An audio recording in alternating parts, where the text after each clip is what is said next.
Hey, what's up, y'all? So, my name is Diamond Stylz. I go live every Friday. This is actually Sunday morning because I am up and I didn't go live this Friday because I was out of town. But I am in town this week. I mean, today. And I wanted to talk about Girlalala. Mm. Hey, who? How are you? Mm-mm-mm-mm-mm. Here's a good morning. I know this seems weird, but let's give y'all a chance to get in. Hey, Sunday live, right? I am eating. Can y'all guess what I'm eating? I want y'all to guess. Very black, very Thanksgiving, very once a year, blackety black, very country.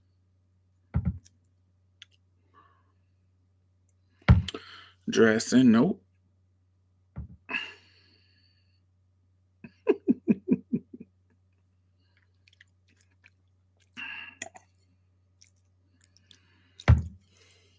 I'm glad you went live today. Chitlins, baby, yes.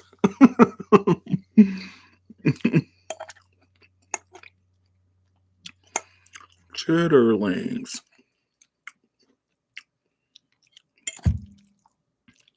I cooked some last night with some cornbread and some potatoes.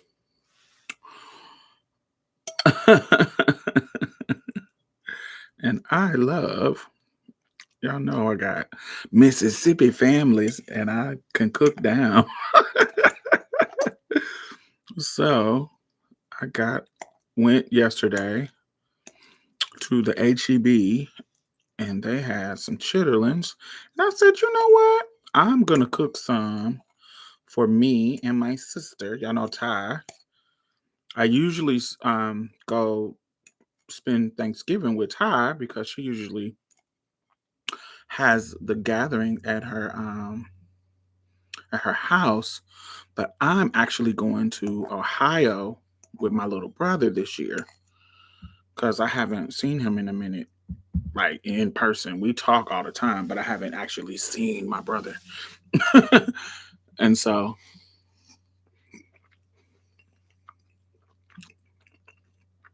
I'm going to spend time with him. And so I cooked chillings for me and for Ty because today when she wake up, I'm gonna take her a bowl because she loves chitlins too.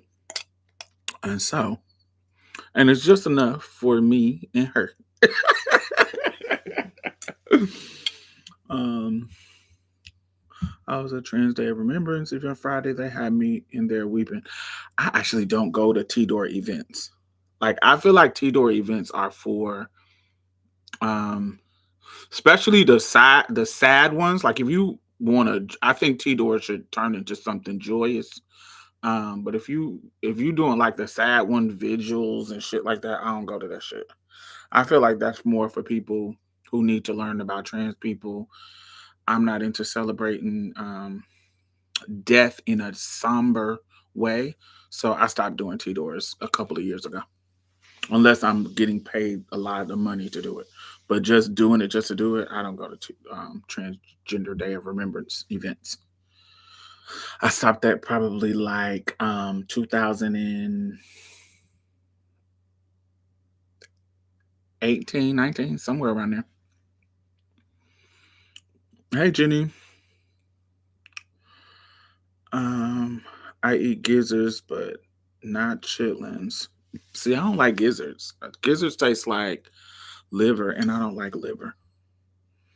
How long did it take you to clean them? How long did it take me to clean these? About an hour. About an hour. It's really it took me longer because I had to kind of set them out and I hadn't taken them. I hadn't taken them out overnight, so they were kind of still not frozen, but kind of solid a little bit. So I had to put them in some water and make them, not be frozen no more. So I had to wait a little bit, but about an hour. And the easy part is peeling the membrane off, and um,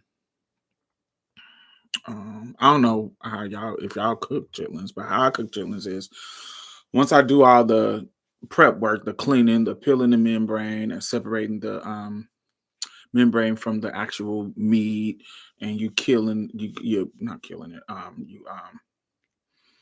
just clearing it of anything that you see that you don't want in your fucking stuff. Um, I usually take some vinegar and baking soda to kind of rinse it, pour that off, um, rinse, rinse, rinse, rinse, rinse, rinse, rinse. And then I put them in a pot with not an onion, a potato, because if you don't know, like if you put a potato in the pot with your chitlins, it drastically reduced the smell that people don't like. And so you put that in your pot, and then you boil that. No seasoning, um just regular water, maybe a little salt, but did I put some salt? No. Just because this first boil is not for like the cooking and the adding the flavor. You boil it, you boil it, boil, boil, boil, boil, boil, boil, boil. And then you take all of that water that you boiled off, everything the first boil, and you pour it all out. Like put it in a strainer and pour all of it in the strainer. Pour that water all out. Rinse your boiled chitlins. Put it back in the pot. That's when you put your That's when you put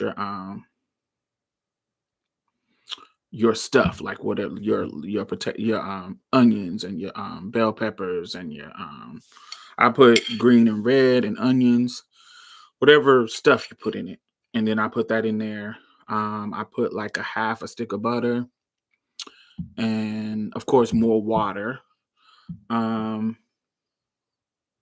and then I put a total different potato in there.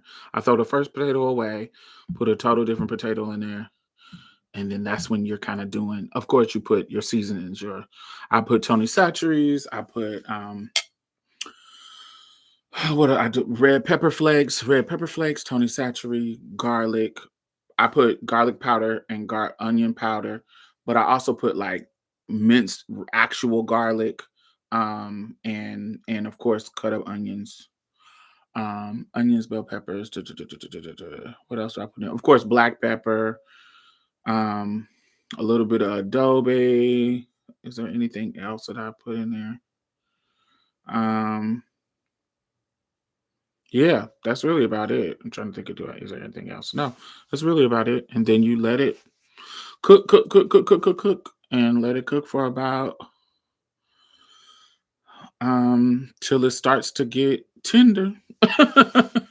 And then I don't really, because I put a lot of red pepper flakes, I really don't eat my chitlins with hot sauce because they're already spicy, and I don't really like the tang of the hot sauce.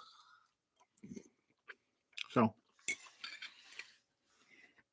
but yeah, once you dump that first boil, that first boil is gonna get rid of, and not they gonna smell like chitlins, but not like crazy. That first boil gonna get rid of anything that first boil is what you throw away and you good. That second boil, because you're adding the onions and the bell peppers and the seasoning and all the stuff, it's gonna smell like some good pork meat. If you if you don't eat pork, then cool, but that's what it's gonna smell like. Some good pork meat.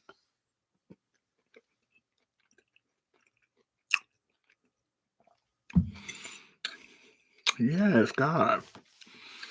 Yeah, put you a nasty potato in there. This potato is going to absorb all of that up, and you throw it away. That second potato is the one that I eat. That first one is not the one that I eat. But that second potato I put in, that's this right here. It's delicious. Love it, love it, love it. As you come in, make sure you thumbs up. We are going to be talking about DV and stuff like that. So that's a trigger warning for anybody that don't want to talk about stuff like that. But anyway, how are y'all doing? What are y'all doing for Thanksgiving? Before we get started, about a couple of minutes.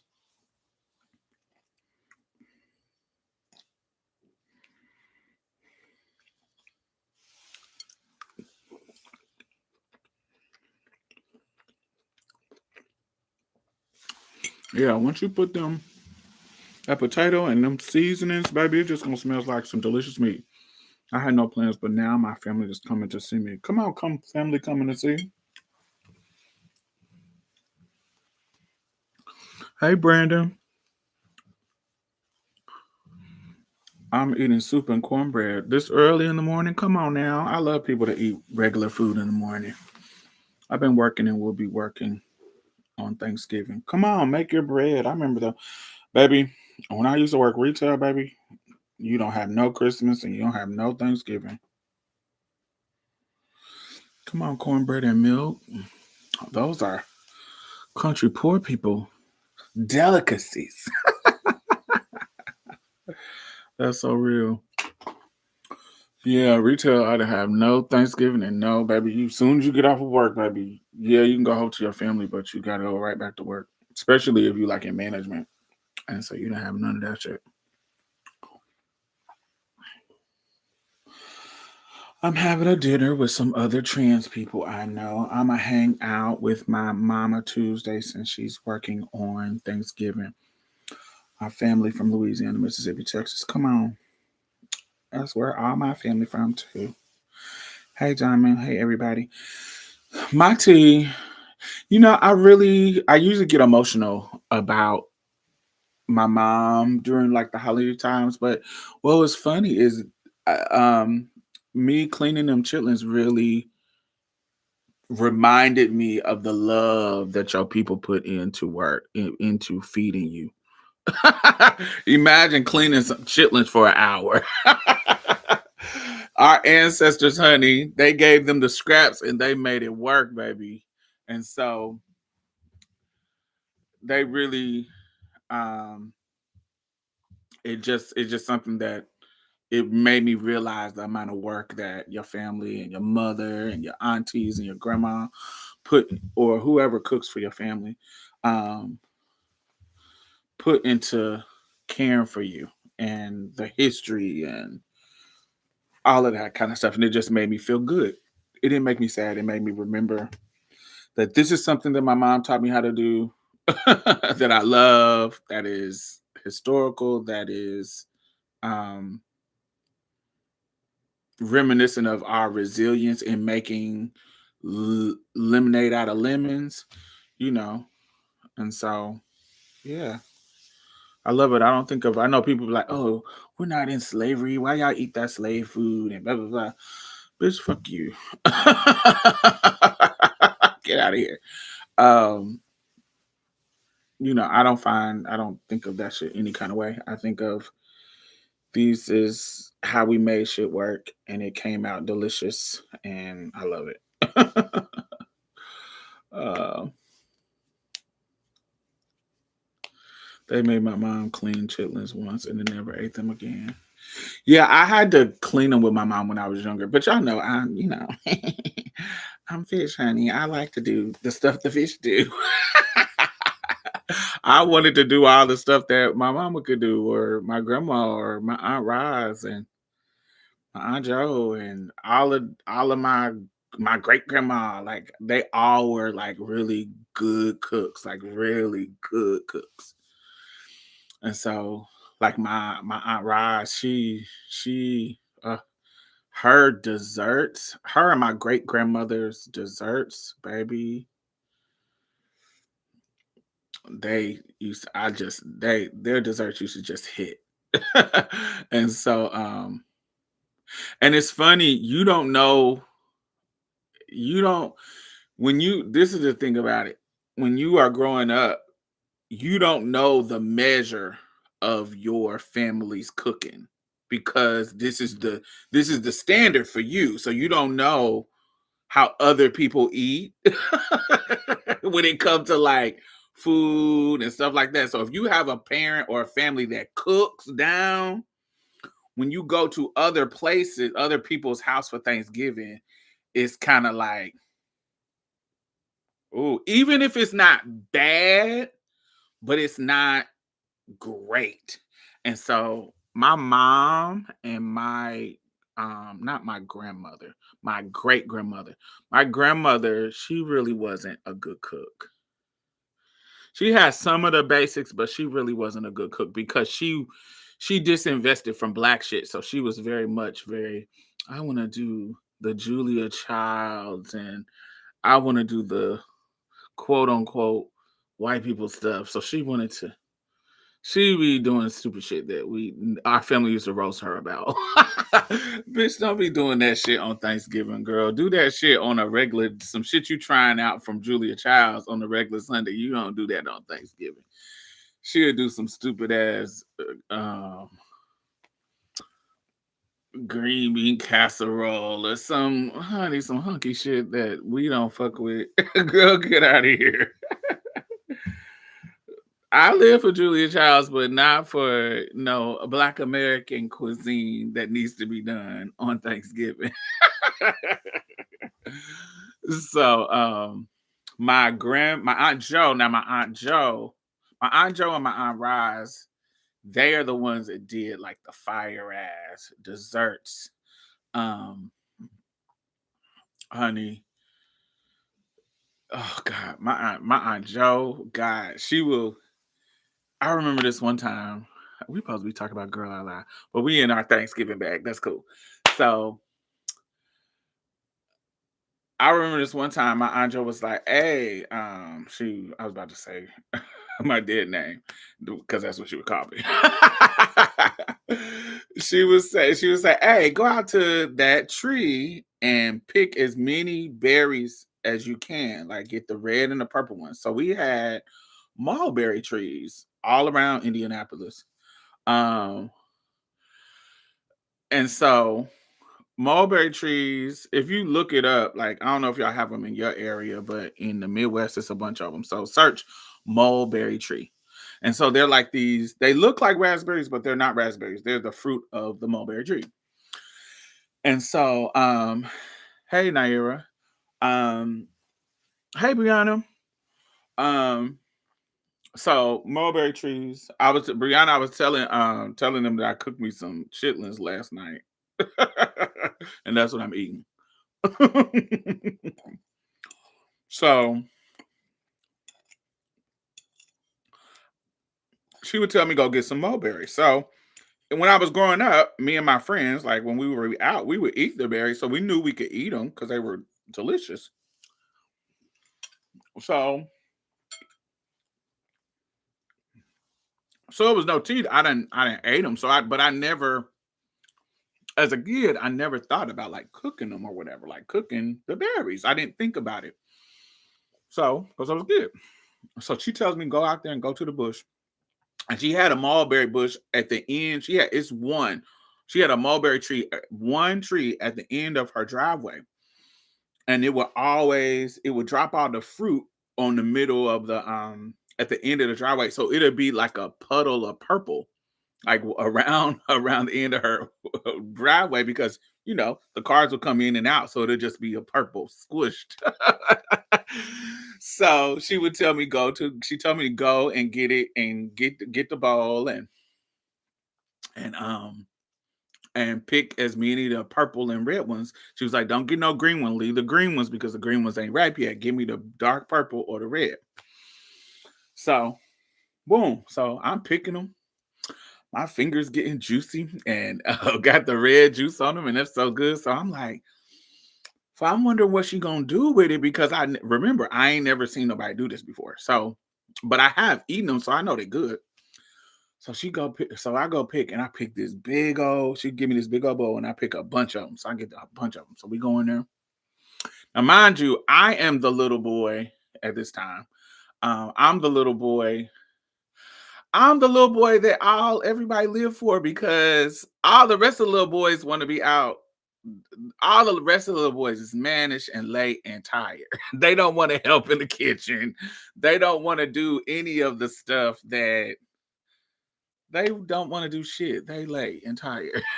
And I'm the oldest grandchild. So at this age, most of the kids that would grow, they not really old enough right now to do what I do. And I think I'm the oldest grandchild in my great grandmother's branch, and the lady who I'm talking about, my Aunt Joe, she is the youngest sister of my grandmother. So when she's like 50 something, baby, my grandma, her sister is probably like 60 something. Because she's my Aunt Joe is the youngest. Anyway, so my great grandmother is her sister. So she's old. So I'm her oldest great grandchild. Her grandchildren, my Aunt Joe's grandchildren, is older than me though. So, and they're boys. So they're like my cousin Duke, and he don't do shit. Then my cousin Dewan, he don't do shit. These niggas don't do nothing, but Dewan always crying and being a little bitch. He a little punk. And Duke was an undercover faggot. So anytime he was around me, he was trying to act butch. So he was late and tired. Now he all gay and being gay. But when we was young, he used to act like he wasn't gay, girl. Like now he, honey, got a whole boyfriend getting done in his butt and doing people in their butts. So yes, I'm the oldest. So most of the people there's very few people like directly in my age bracket in my family. So like there's very little people, like now I'm in my early 40s. There's very little people that's in that age range. They either in their mid 30s or they're in their late 40s. There's nobody that's kind of like in my age bracket. Yeah. Anyway, so I don't know why I'll give you all that detail. Y'all know I get to ADHD got me telling y'all all the details of the story. Anyway, so when I come over her house, she's living, and you know how she's the type of auntie that they live for you being gay. They can't say it, but they actually live for it. They live for you being a little punk. They actually live for it. Because they churchy, they don't really want to be like, yes, they don't really want to give you that, but they kind of do in other ways without giving you that. And so that's how my Aunt Joe was. My Aunt Joe would be like, also, she know I love to snitch.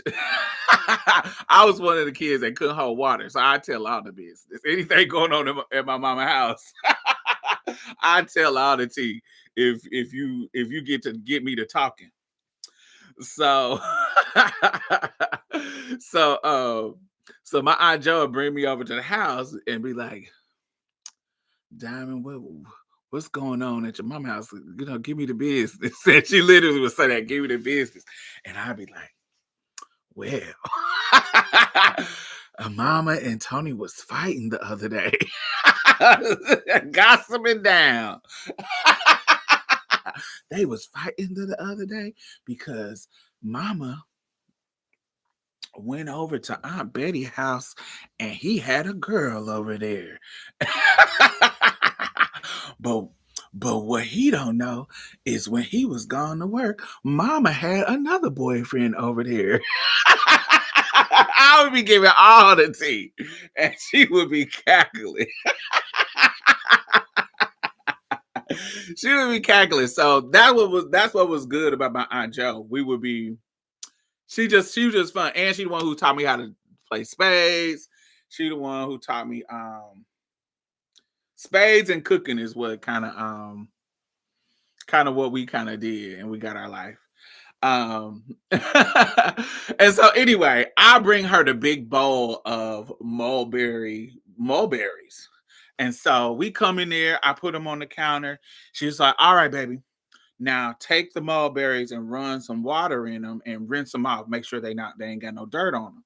So rinsed them off, and she's like, now fill the bowl up with water. And so I filled the bowl up with water, and she says, now let them just kind of sit in there. And then she said, take some, she was like, now go in the refrigerator and get that box of Arm & Hammer baking soda and put it in the water. And so I put the Arm & Hammer baking soda in the water. So remember, I'm curious at this point because I don't know what we about to do with these mulberries. And I'm like, what is he about to do? And she was like, we about to make something. We gonna make something good. So, and she's talking to me as if we gossiping too. So she always talked to me like that. It's not, no matter what we talking about, she's talking to me like this is our little secret. Don't nobody know what's going on. We gonna make something nice for us. Don't worry about it. Don't worry. So she always giving you the little she always making you feel like the special little person. I was like, okay, well, I put the baking soda in there. But what she doing is making you do all the work.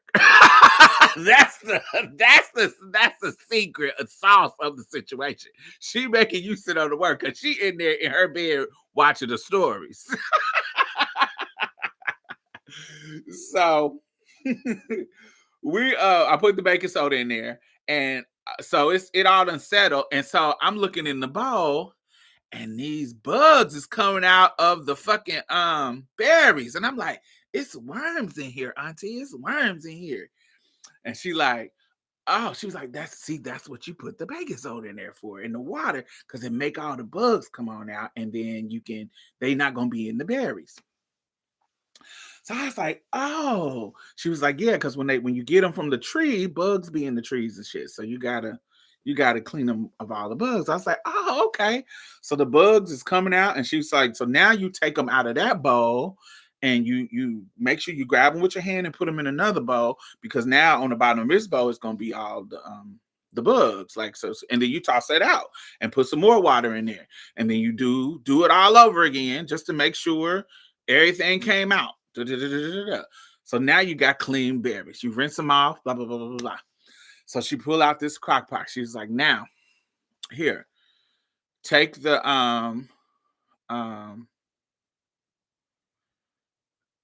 what she say?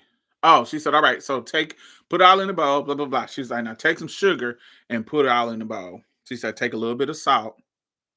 Hey, I just text you, Ty. Check your text messages. Did you text me back, or do I have my sound off? All right, well, just message you on Facebook. I was about to come over your house to drop you off some chitlins if you want some.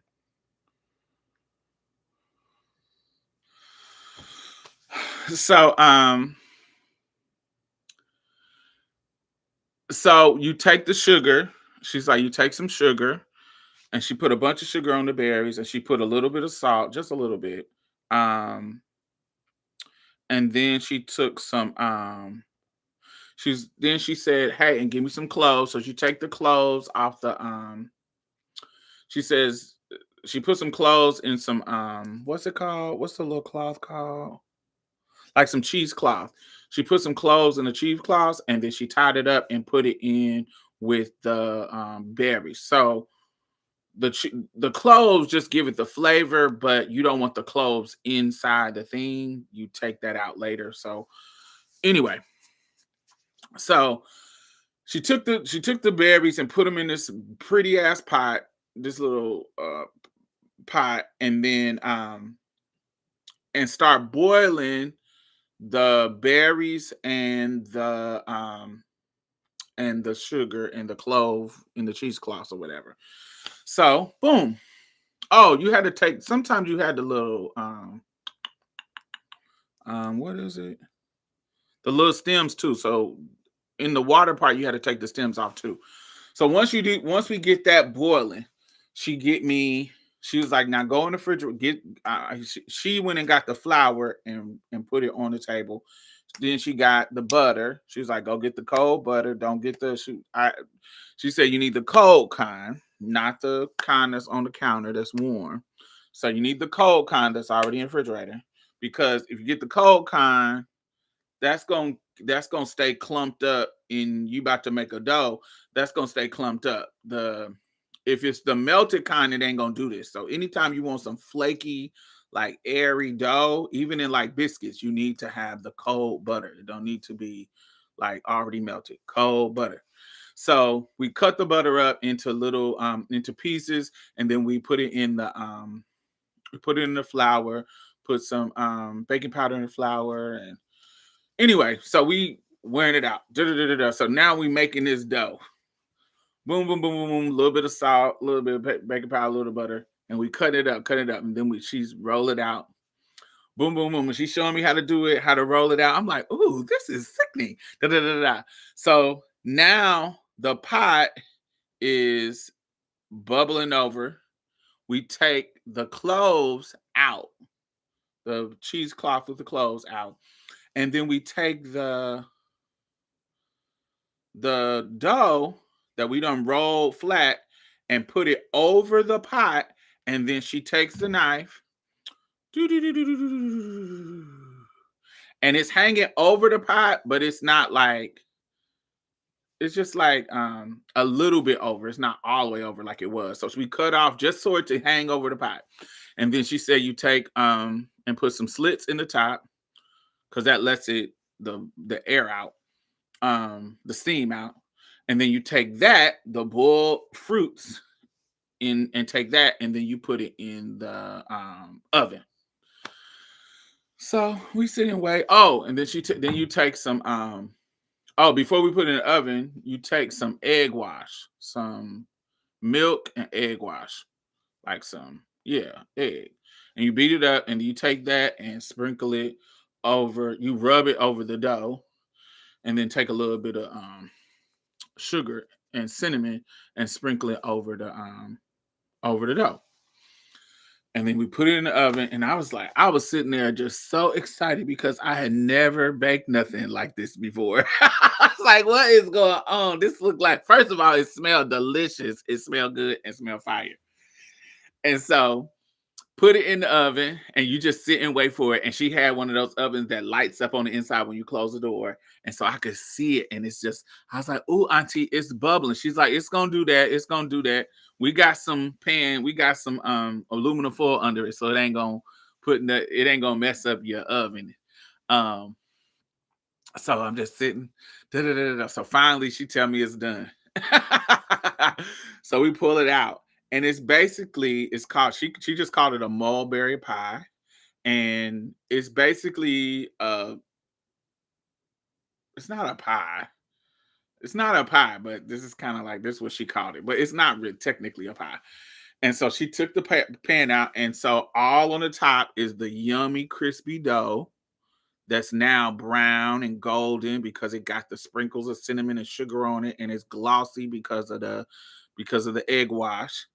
And then you just take your spoon and dig through the dough, and it's just like just this beautiful jammy berry stuff that's perfect with fucking like ice cream, or perfect by itself, but fire, fire, fire, fire. And it's the first time that I ever cooked something. So she was the one who taught me how to make stuff like from the earth. And I used to cook because she also had her own garden. So she would, like, literally, when we talk about garden to table cooking, she's the first person that I experienced that with. Like, go outside and pick me some of them greens. Go outside and pick me some of them okras. Go outside and pick me some of them yams.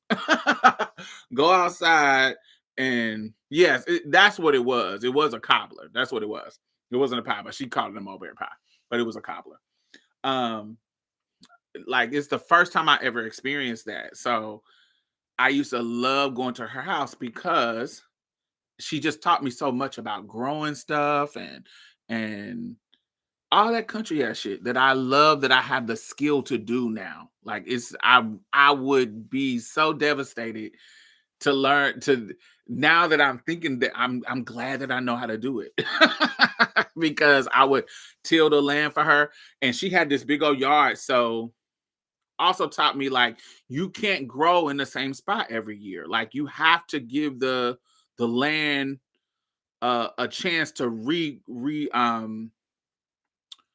not repopulate. I don't know what the replenish itself. Like, all them bugs and worms and shit and ants and all that shit, they move stuff around in the earth. And so what she would do, she would split her yard into four. So one year she would do it in this quarter. The next year we would till the other quarter, because you got to give the land that you grew something in, those plants done took out all of the minerals and the nutrients from that soil to grow the plants that you just grow. If you try to go back and replant in that soil, you ain't gonna have a good crop no more. So you have to switch it. So she rotating her yard, like rotating the crops. And so that's what she taught me. And I was like, oh, I didn't know that. So, you get what I'm saying? I'm thinking that just because it's dirt, we can just regrow in the same dirt. No, she was like, no, because your plants done took all the nutrients out of that. And then you gotta go and do another spot. And she was like, and all the bugs that live in the earth, all the bugs that live in the earth, they're gonna replenish it. The rain, just leave that area alone. And so by the time we get back, so remember, it's gonna take us. She done split it into 4 years. I mean 4 quarters. So once we done with this one and go to this one, it's gonna take us 1, 2, 3, and then the 4 years to get back to this area. So back to this area, it done had worms, ants, bugs. It done replenished itself with all the rain. Anything that has happened over the next 4 years, it done made this part of the land, her backyard, fire. So we kept doing that every year. We would just switch. Um, until she just got too old to do it for herself, and everybody, kids had moved on, and we had went, I done moved with my mom to Boston, and we done did all kind of stuff. So it was my first time, like, that was my first time, like, cooking like a dessert for like from the earth to, we have created something. We grew it. God done made it accessible, and we done grew it and made it into something. That was the first time, that mulberry cobbler. And it was so good. So good. Then the next year, she taught me how to make a chocolate pie. She taught me, I already knew how to, my mama taught me how to do sweet potato pies and chess pies. So chess pies and sweet potato pies I've been knowing how, I can't even remember when I didn't know how to cook those. I've been cooking them for years. So sweet potatoes and chess pies, because those are the most easiest pies, like easiest, most accessible pies. Um, that was kind of like, that are like for our family Thanksgiving classics. Um, things that we make, but they're not just every year, all year.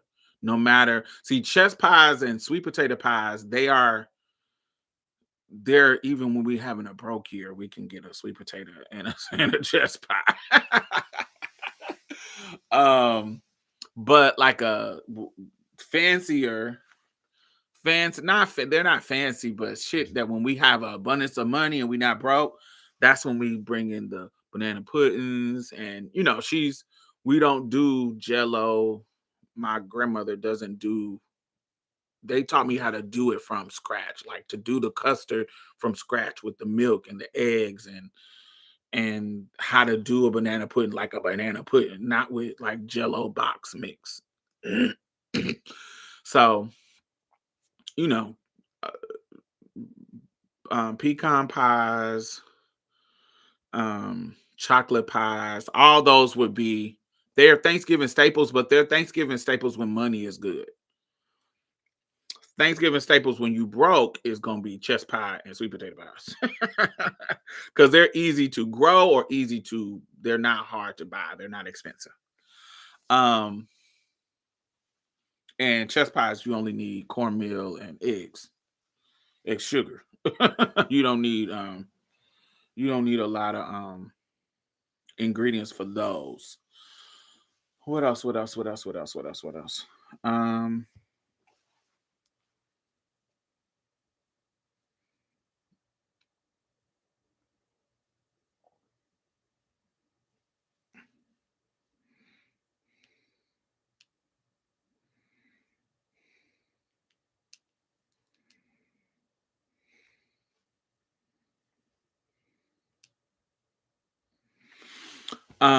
yes. Love dump cake. So dump cake too is one of those like when you broke, dump cakes are easy to make because it's just cherry pecans, cake mix, and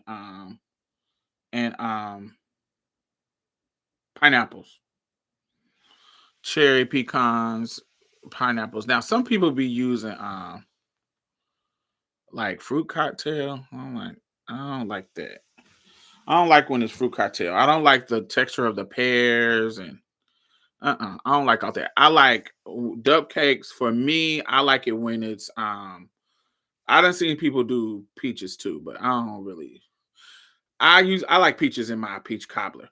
I'm also somebody who I like more fruit, more bread in my peach cobbler than like fruit.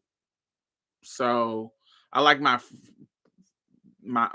peach cobbler to be real crusty and doughy. I don't like it to be like a bunch of fruit.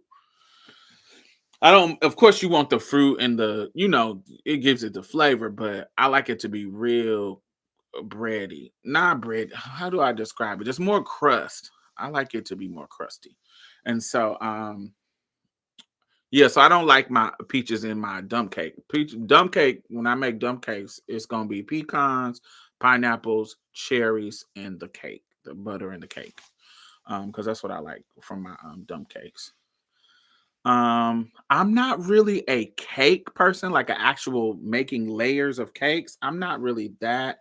My favorite kind of cake is hummingbird cake, which is a classic African American cake that people don't be making hummingbird cakes like that no more. Um, I think I feel like hummingbird cakes are carrot cakes bougie cousin.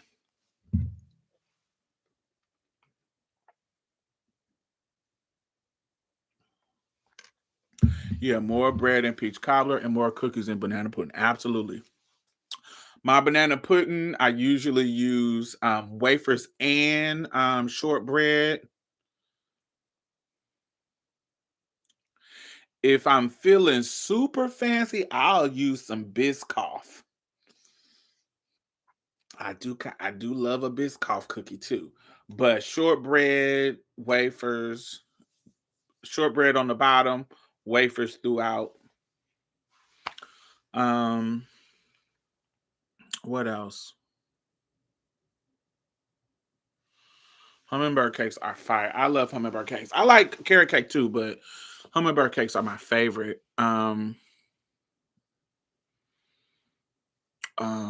What else? Not really. I love old school caramel cakes. Old school caramel cake. I do not like red velvet. I do not like chocolate cakes. I know people love that, but I don't really like those like that. I'm not a red velvet chocolate cake kind of person.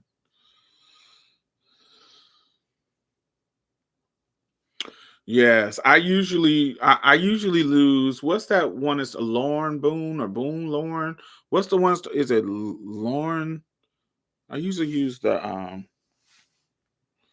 It starts with a. Is it start with a L?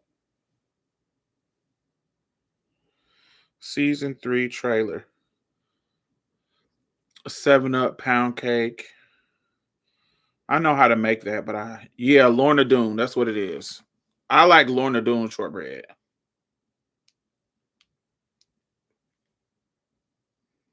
Yeah, Lorna Doone. I like Lorna Doone shortbread cookies. Those are my favorite for my for my what am I talking about? Banana pudding. Yeah, I love Lorna Doone. I have never used Pepperidge Farm. Not that I don't think that they would be late, but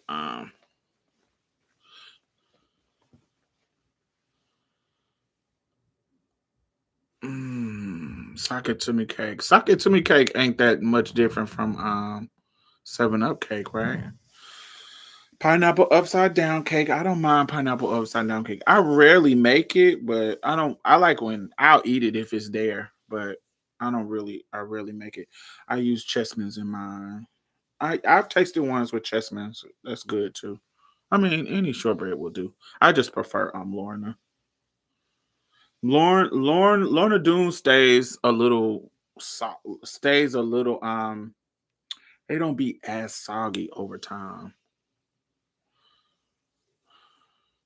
Trace leche, that's very Mexican.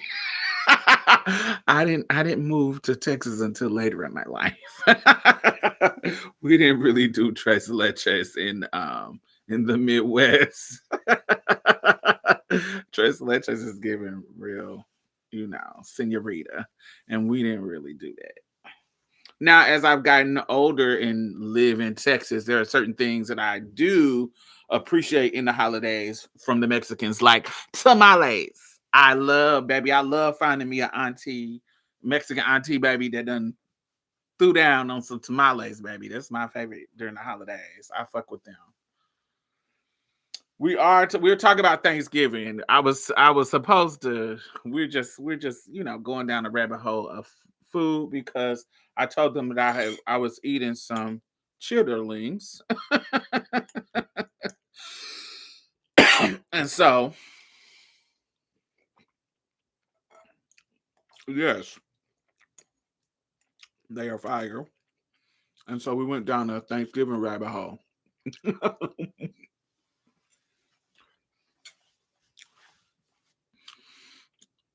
I got yours, Ty, already wrapped up, ready to go. As soon as I get off live, I'm gonna come bring them to you. What time you go work?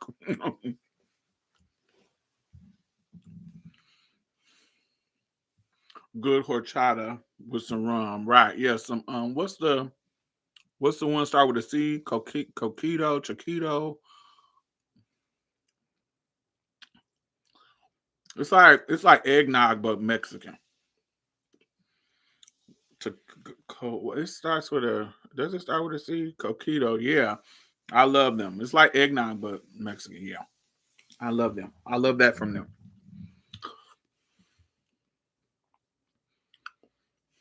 I love that. I got into the Mexican people's Thanksgiving as since I've been in Texas.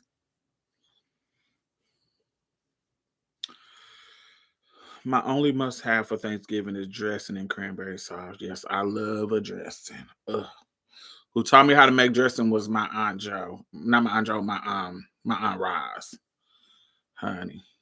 She will read you if that dressing is dry or if you got too much sage in it. Like, baby, if she see your sage is green, I mean your dressing is green and not brown, baby, she will read you. She was like, you got too much sage in this, baby.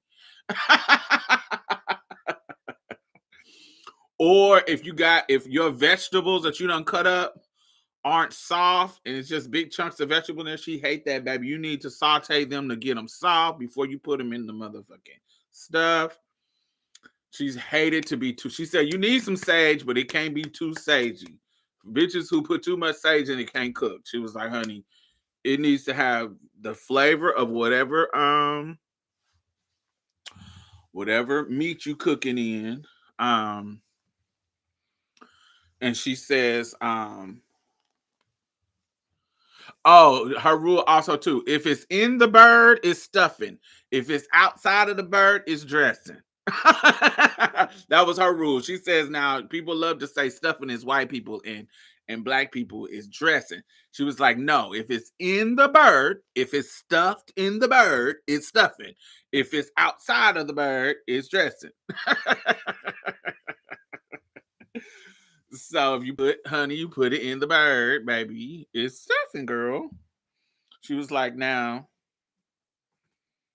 also they be using she said they be using bread and shit to do all kinds of. She was like, girl, we don't use bread, we use cornbread. you you get you get your drippings from um whatever meat you got, and you need a little bit of stock because if you done got your bird right, like say you're doing a turkey or a chicken, whatever you're doing a turkey, you should have done, cut stuff out of it like the neck and stuff that you're not using, and you boil that for your stock, and you use that for your stock for your dressing, um along with the drippings and stuff from the dressing. So you have all of these things that you're using to make sure you're getting it wet, make sure it's wet. And she said it needs to bake, so you need to have it a little when you mixing it up, it needs to be a little it's like not soupy, but it doesn't need to be thick already. It's gonna bake down and get thick. She was like, but you don't want it to be fucking dry and cracking and looking all stupid. She was like, and don't put too many damn eggs in there because you ain't making no fucking cake. it needs to you it needs to be solid a little bit, but not solid to the point where it need to feel like, honey, you scooping it out. It don't need to be you cutting it in the squares like a damn cake. So she just would read people who not to do it, because her shit was fire. It was always moist. It was always soft. It was always scoopable. And her vegetables were always soft. Um, so it was perfect. I loved it. I hate dressing. You have to go, yes, no, it needs to be scooped. It shouldn't be runny, but it has to be, yeah, you need to be able to scoop it. like a honey, not cut it like a cake. That's late.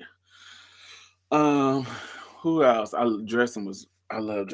Dressing is perfect. And she the same way. She's just like other black folks. That motherfucking from scratch ass fucking cranberry sauce is late. She's like, give me the canned cranberry sauce.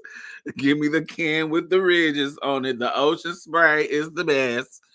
She was like, you can be cheap, but ocean spray is the best.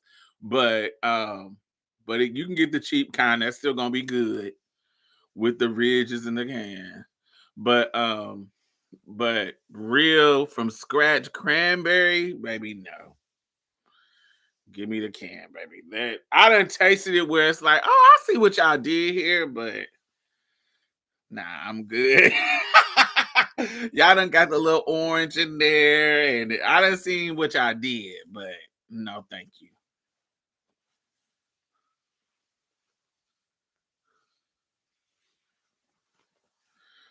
Yeah. Get your life. No. What else is something that I love? You know what? That I don't like? I don't like deviled eggs like that. I don't hate them, but I'm not somebody. If you want deviled eggs for your Thanksgiving dinner, it ain't gonna be me. I'm not cooking it. I think they ain't sickening like that to be doing all that work. You gotta boil them exactly right. Take the inside out, mix it, dump it back in, sprinkle it with the paprika and the relish, and it's not enough payoff for me to work that hard for them. Processed cranberry, yes. Um, I hate homemade cranberry sauce. Oh, it's so late on. They think they're doing something special. I'm like, girl, you could have saved this, girl.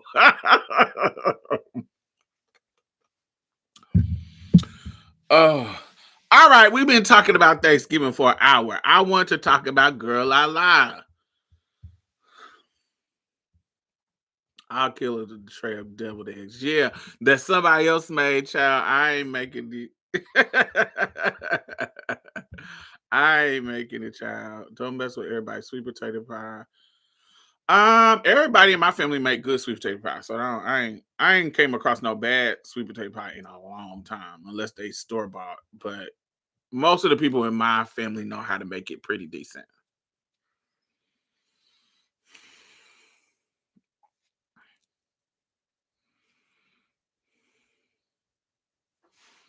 I feel like they not hard to make. They just not worth the trouble. They're not worth the trouble. Boiling and shelling them. I hate boiling and shelling eggs, child. That is tired. I hate all of that. I hate having to see because they gotta be a certain way. You gotta shell them and cut them, and you gotta cut them all pretty so they can be the halves with the hole in. I'm not doing all that shit for no fucking eggs. No, thank you. That is a lot of work for not a good payoff, and they ain't sickening like that. I'll do a devil egg for a snack for a random Tuesday. Yeah, it's cool, but they ain't sickening like that. For all the work devil eggs, you might as well add a potato salad and make a period. Baby, I ain't doing all that shit. And then when I make potato salad with eggs in it or tuna salad, baby, I go get the hard-boiled eggs that's already boiled and shit. You cut them up, baby, you done. But actually making like devil eggs, you gotta make them and make them look pretty and fuck all this shit. No, thank you. All right, y'all. All right, do everybody know who Girlalala is? Hey, Darcel, we've been talking about Thanksgiving vittles for an hour. That's what I do. Make double egg potato salad. Yeah, go on here, give me that. Egg cooker will change your life. Maybe I ain't never used no egg cooker. I just start using rice cooker. That's how country I am. I know how to make rice like in a pot. Perfect. But I got a rice cooker and yeah, I ain't never had no egg cooker. Unfortunately, I didn't know about her too bad. I just found her like a month ago. Okay. So, Girlalala is a young content creator. I buy the rice in the bag, just pop it in the microwave. Oh, child.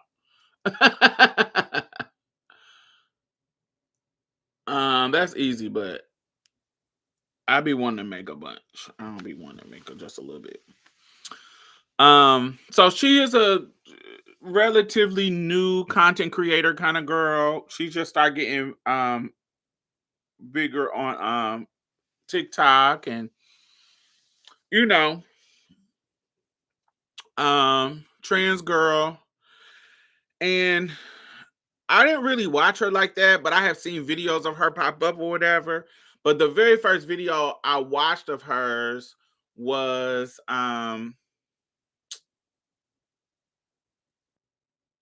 there was a video of her and the boyfriend where one of those videos where you I'm passing the phone to a bitch that don't know how to paint her makeup. I'm passing the phone with a bitch with a lopsided BBL. I'm passing the phone. It was one of them I'm passing the phone videos. And in the video, he was talking about, this her boyfriend, and he was talking about he he don't like he passing the phone to somebody who care about TikTok more than him. Like all his shit was not funny. It was just like a hating ass nigga. A hating ass nigga who don't like that you make content and you making money from your content. Like if you ever been with a nigga who sometimes if you a chick that kind of got some swag, niggas will be hating on you. Especially usually about like clothes or if you got something, like you got some swag, it takes a certain type of dude to be with a chick that either has confidence or has a look, or no matter if she coming out, when she out, she get attention. It takes a certain level of confidence for a dude to be around a girl like that. So especially in this day and age where internet can give you some kind of clout, I think he was hating on her. He sound like a controlling hater, because he was very much, I felt like he was hating on her.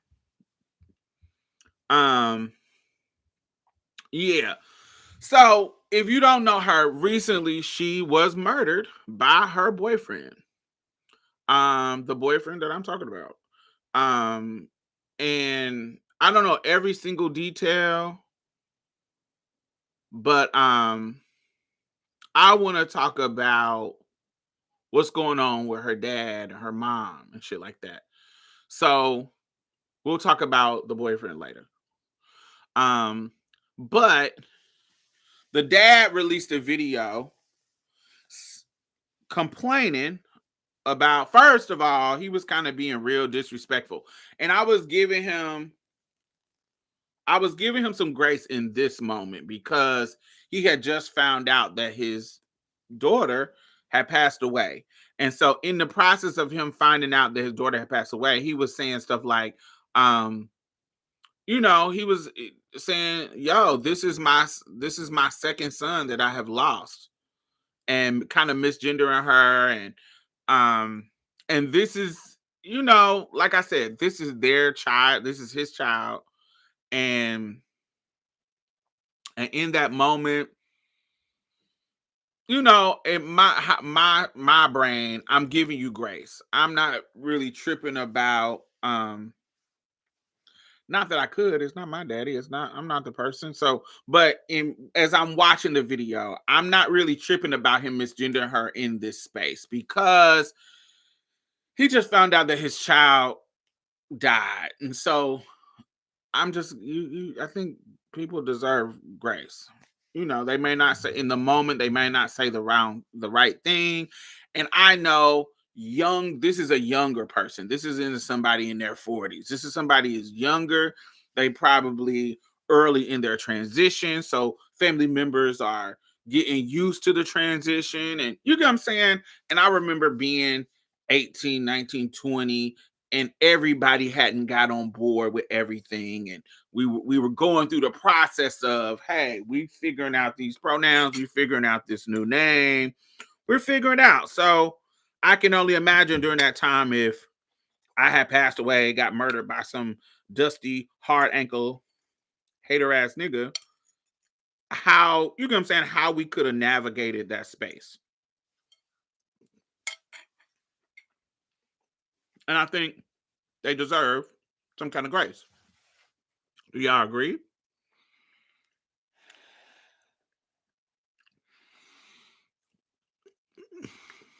And so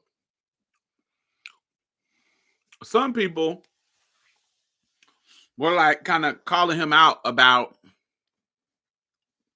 that, because this is all transpiring online. And so the father said, I didn't know Girlalala. I didn't know who y'all trying to get me to acknowledge. Now, then another video he put out, he says in regards to her funeral, he had some reservations about going to the funeral and her being buried as a girl. He felt like, now I got to go to a funeral and see my son in a wig. So now this ain't about you just finding out. This is about you not acknowledging her identity and acknowledging who she is as a trans girl. And I think once we get past that, okay, you just finding out, and now you talking and examining and talking about the funeral and shit, and you talk about how you don't want her buried as a boy, or you don't want her buried in a wig, sweetheart. And first of all, nigga, This funeral ain't about you, and you ain't putting no money in on it. You ain't paying for it. So the fact that now mind you, this is not my child. But I'm like, sweetheart, if you ain't putting no money in it, you ain't putting no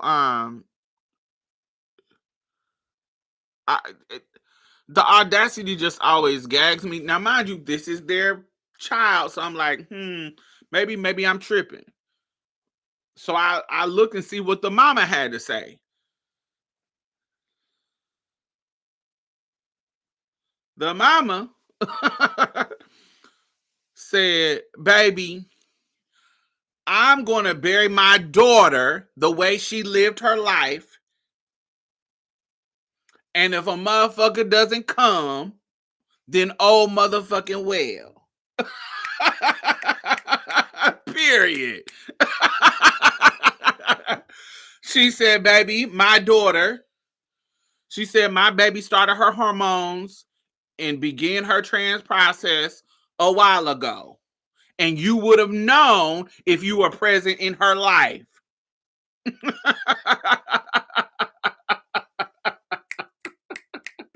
So you a deadbeat motherfucking daddy coming in, making cameo appearance at a funeral and think you got something to add and contribute. Mama said, no, ma'am. My daughter is going to be buried how she lived her life, baby.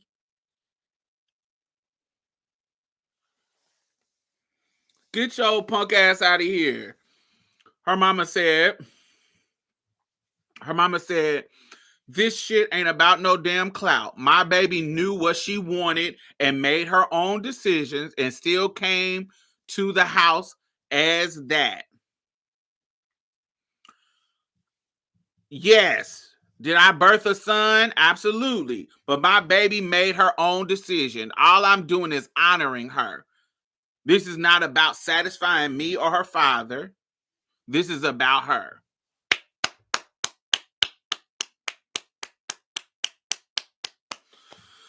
Diamond, I remember you told us to knock the casket over if they detransition you in death. Baby, knock it over. Knock it over. But the people over my fume, I ain't worried about them. That's not gonna happen with me. I've been in my transition for a long time, and the people who will be over my fume, the beneficiaries, they know.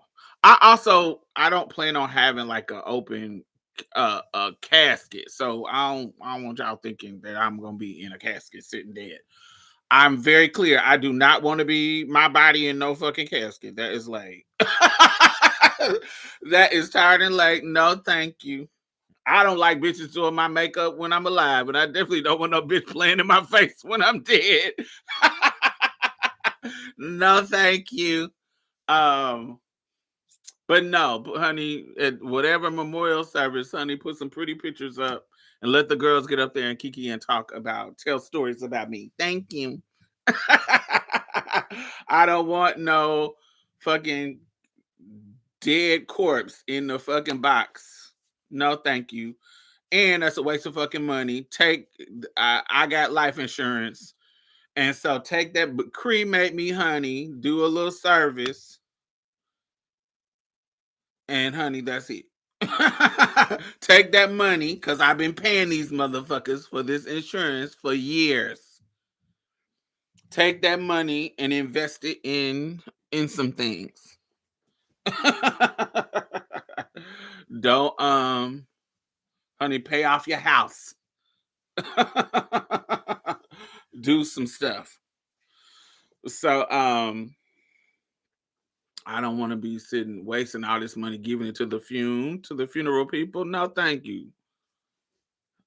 No. Cremate me, take my ashes and take it on vacation with you. And dump it in sprinkle it every vacation. That's what I do to my mom's ashes. Anywhere I go that she ain't never been, baby, I take some of her ashes and sprinkle it there. I'm going to Ireland. We're gonna take some of your ashes and put it here, Mom. Say you been here too. um But yes. So not only is you a deadbeat dad, you trying to come in and say some shit about how this person should be buried. You ain't putting no coins in it. You ain't, if you've been a deadbeat dad and not in her life, and that's why you said I don't know girl a lot, because you ain't in her life. So fuck you. Get out of here. Get the fuck out of here. I don't like that shit. Um, but I love that mama is like, yo, I'm honoring my child because that's my child and I'm in her life and I know her as Lala. So we gon' fuck with her and do what we need to do and make her pretty. And she has I posted on the Marsha's plates Instagram. If y'all follow Marsha Plate, make sure y'all go follow it. Marsha, as in Marsha P. Johnson, Marsha's Plate. Marsha's with an S. Make sure y'all follow it. That's where I post all the activist stuff and trans shit. Well, mm.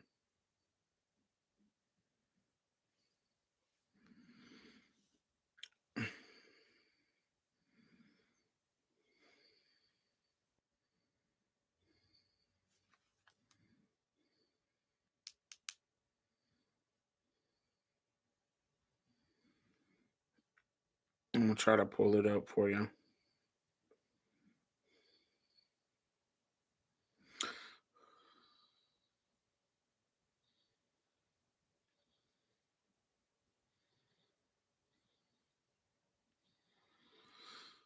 Speaking of funerals, I heard they shut down Miss Major's funeral at the church.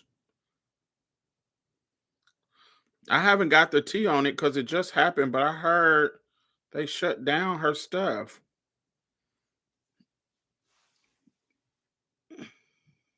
Isn't that cute? That's so pretty.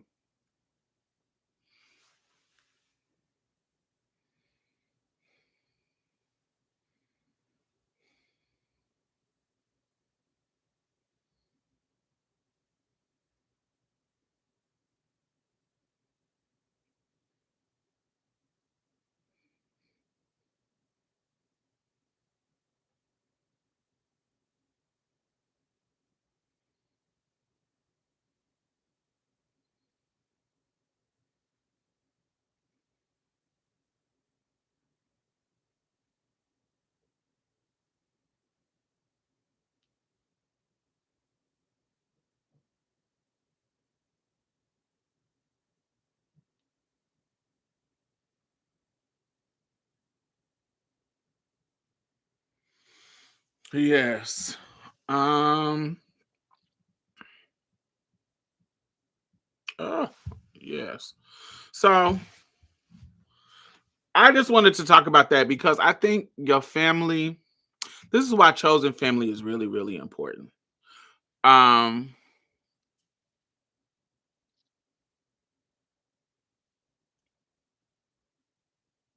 And this is why Brianna Jenkins posted something, some legal stuff. Let me read what she called it.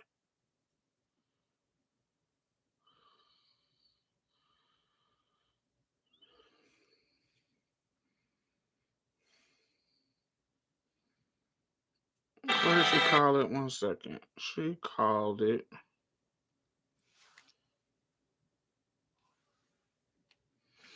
a, a disposition of remains document.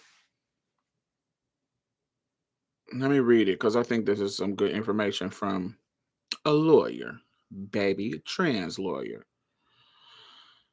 So she says, for trans folks, if you don't trust your next of kin to bury you as the woman or man that you lived as, then I suggest you contact a lawyer local to you and have them execute a disposition of remains document so you can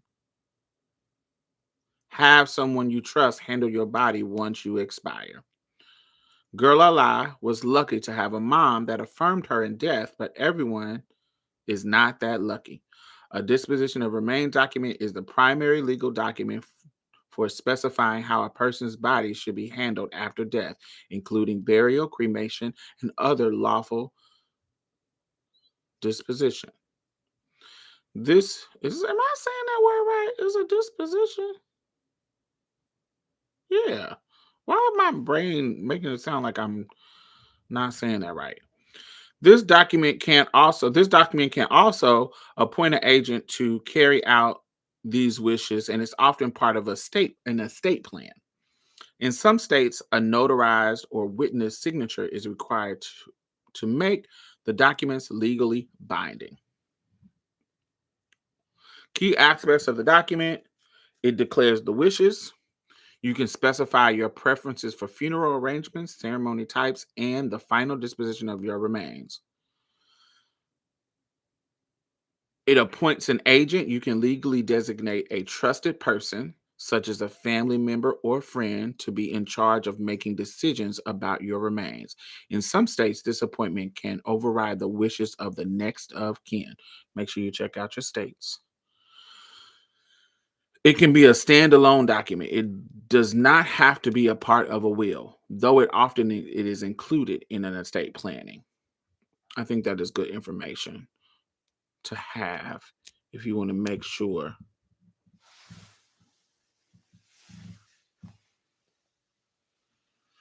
They locked up Micah, the trans woman who buried the girls for free here during a service Friday at her funeral home. Why? This Friday that just happening? Why did they lock her up? Damn.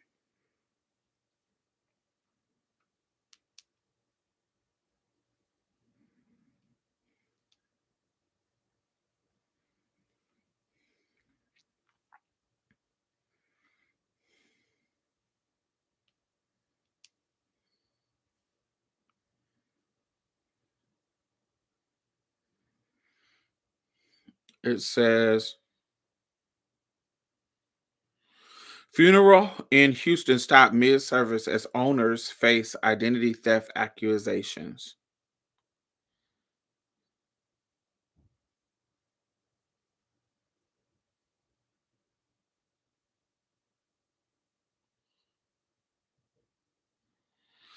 According to the court, Unique Michael Green, 45, was arrested in forgery charges on November the 7th. The records show Green forged the signature of a man over the 60 years old on a fraudulent lien document, when is which is the A community funeral home. Oh, they tried it.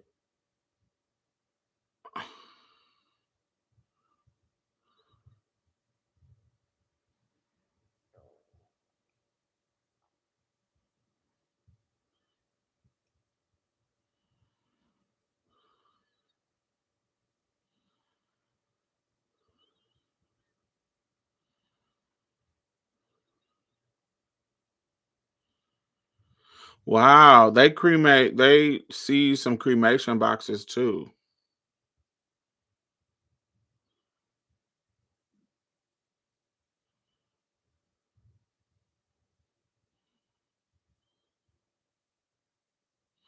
They said no bodies were found in the building. Only a few cremations were recovered. Why y'all getting the fucking bodies and cremation and shit when you're saying that it's a forgery? You saying that it's a forgery charge. Why are you getting what the bodies got to do with anything? What the cremations got to do with anything?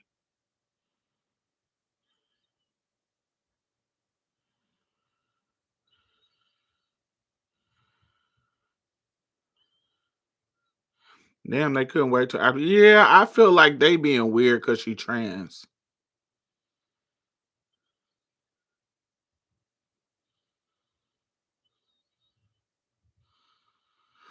I think they being late and tired because, bitch, please.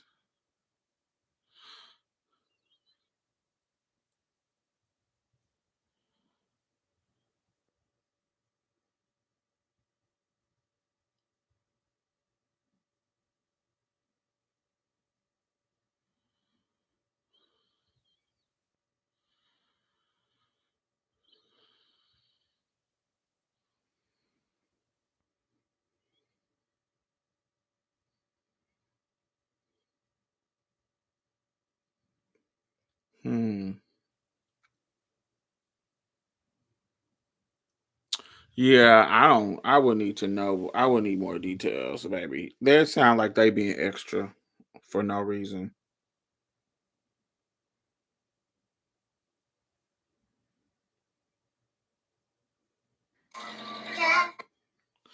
Yeah. I'm glad that Lala's mama was in charge of the funeral. The conversation around her burial was gross. I totally agree. I'm so happy for that. I'm happy that her mother supported her. So I did it during the service too. That's what's late. Y'all couldn't wait till the service was over. Y'all just fucking disrespectful. Not only to the people. Like what the fuck y'all doing? But there also should have been other people there to handle the services once they arrested. Ooh, was over it. Unless they did the shut down the whole fucking thing. They're just tired. Just tired and late. Um, I do want to talk about intimate partner. Um, hey, how are you? I don't now y'all names they done switch y'all names up so y'all have if y'all have different names sometimes I don't know who y'all are and I'm not being rude if y'all used to me knowing who y'all are because they done switch y'all names up so y'all names don't look like anything.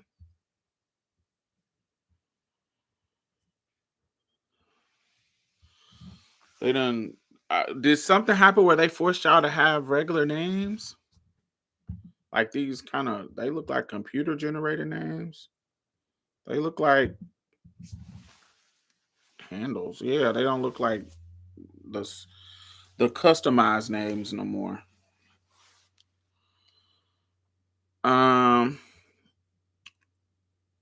So yeah. So I wanted to talk about a couple of things. So I wanted to talk about intimate partner violence and domestic violence, and because I think that who was talking about it?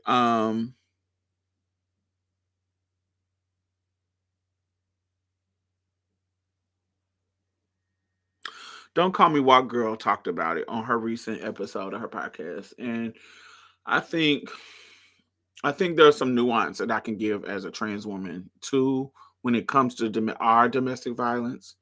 Um, because I think that there's some differences. There's some similarities and there's some differences. So the similarities is violence, and so you know when we are in intimate relationships with people of all kinds, it can be potential.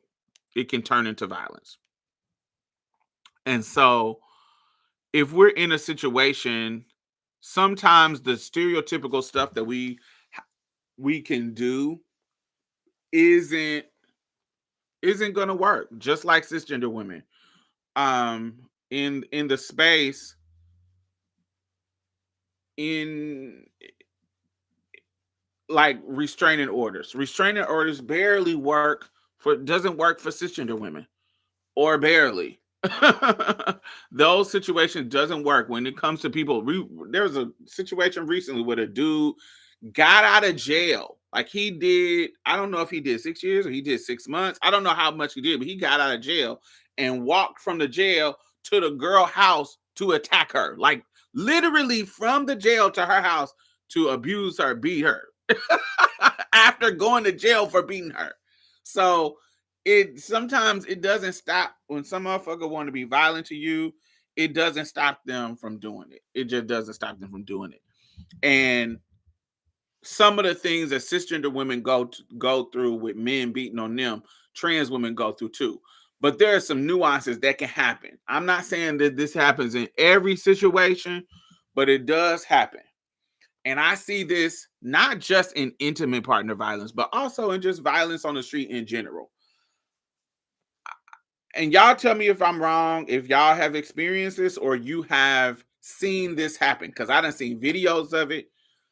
When we are fighting, when a dude is trying to beat us down and beat us up, And I think that there's some overlap with Black women too, not just them, but there's some nuance there. A nigga, they will say that this is both dudes and nobody will come in and help. So say you see a dude fighting a girl on the street and then somebody say, "Oh, that's a man." No. Because now it's perceived that we are men, they will let these motherfuckers beat us up. Instead of breaking it up, coming in, getting in the middle of it. Where if it's a sister and a girl, people will jump in and be like, "Yo, that's a female. Yo, that's a female. My nigga, did it stop? You ain't hitting no woman." Like it will be not all the time. That's why I said there's a lot of times I done seen Black women getting beat down and nobody helped them. So I'm not saying that this is exclusive to trans women, but I'm just saying the likeliness of it for trans women is really, really high because of transphobia and not acknowledging our womanhood. So if they see us getting beat down, child, they will just watch it happen.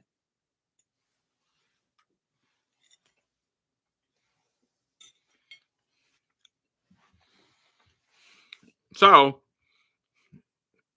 this is just something in public, right?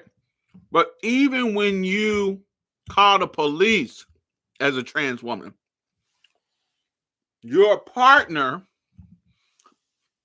can weaponize transphobia against you. They can weaponize your identity as a trans woman against you. They can come into the spec, beat you up, you call the police, and when the police come, they can tell them, "Oh, this is a man, this ain't no girl." Just in the hopes that the cops will lean more to it just being two niggas fighting instead of it having the sympathy of this is a man beating up a woman. They will say this ain't even a girl. This ain't even a real girl. You see what I'm saying? They will say that to the cops, so the cops either cannot look at him as a dude beating up a girl or get more sympathy because they're a transphobe. The cop is a transphobe. You feel what I'm saying? So if the cop don't like trans women, then he can be like, "Ah, shit." Or he can lie and say you trans and you was tricking them. Thank you for the compliment. Do you see what I'm saying? He can lie. He can do because of how transphobia works and because of how stereotypes about trans women. A dude can lie and put you in a situation where the cops won't even be on your side or won't assist you in the same way that they would assist girl. Does it make sense? I've been in situations where I called the cops on a nigga and they literally left me there with a nigga because he told them I was a boy.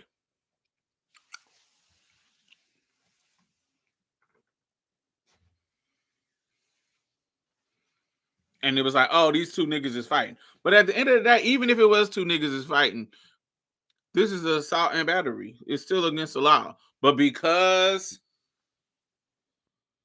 I'm trans, you leave the situation. If he would have killed me, then it would be like, "Oh, we didn't know that was that serious." I'm not sure how that absolves the violence. It doesn't. But if they're a transphobe, it doesn't matter. Yeah, we talked about that other a couple of minutes ago. Black love. Yeah. Stop calling the cops every time I've tried to make the situation worse. They don't do anything. Yeah, the cops don't make it better. The cops don't make it good. Um, yeah, it doesn't work. It doesn't help. It doesn't do anything in positive. But people swear that we shouldn't take our own dehumanization seriously, and it's not that deep, and it is that deep, absolutely. And so, yeah, transphobia just makes it worse. It just and you learn early on that no one will rescue you. Your friends, that's why I think it's better for when you in a domestic violence situation, call your friends, call your homegirls, call your people. And then when you're young, and this is another thing about Girlalala, I think, because I also seen a video of her when I guess he was going to the house where she was staying in, and she had to run to it looked like she was at a fast food restaurant, and she was like hiding or something. I don't know what the fuck that bitch was doing. I don't know what she was doing. But the signs were there. And so the thing about it, the niggas who do shit like this, who abuse you, is motherfuckers who don't got no support. They do this to people who don't got no support. And as you can see, and that's another thing that pissed me off about her father having so much to say about a fucking wig. Nigga, where was you when this nigga was beating her ass? The signs was there. She had videos of him banging on the door, on the bathroom door. You worried about wigs. Where was you at when your son needed help when somebody was beating his ass? If that's what you want to call her, at the end of the day, it's your child. So why you not stepping in and helping when somebody is trying to jump on them? You coming in and you a fucking deadbeat dad and want to got so much to fucking say about the fucking funeral. But what about when she was alive and needed your support around this motherfucking nigga beating her ass? Where was you at then, motherfucker? Like, since you got so much input you want to put in, why your ass wasn't fucking in the life? Where was the support system with this girl? It was obvious. Her content was showing that she was in an abusive relationship.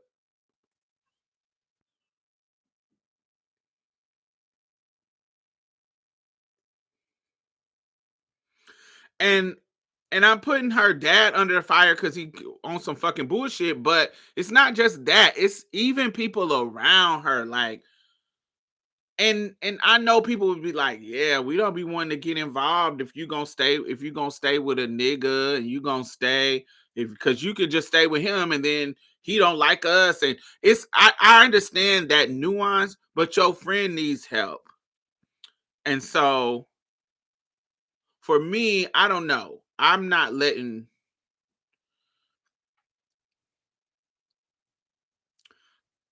I've been in situations with my friends and I let them handle their situation, but it's only so far you can go. It's only so far that you can go, especially when I'm in the vicinity of it. Like, if y'all just fighting, I'm gonna be breaking it up. I'm gonna be doing all that, but it's just it's certain situations that I'm gonna be paying attention to that I'm gonna be like, girl, he can't come over here no more. Like, he can't be in coming to my house. Also, you ain't coming to my house. That nigga can't come to my house looking for you. I don't give a fuck what he got going on. He can't pop up at my house looking for you. He can pop up somewhere at your house, but at my house, if you have designated me a safe place, that nigga can't come to my house. Nigga, you better get the fuck up off of my steps. I'ma shoot your motherfucking ass. Get the fuck up out of my fucking yard. Nah, she ain't here, partner. Get the fuck up out of here. If you have designated me as a safe place.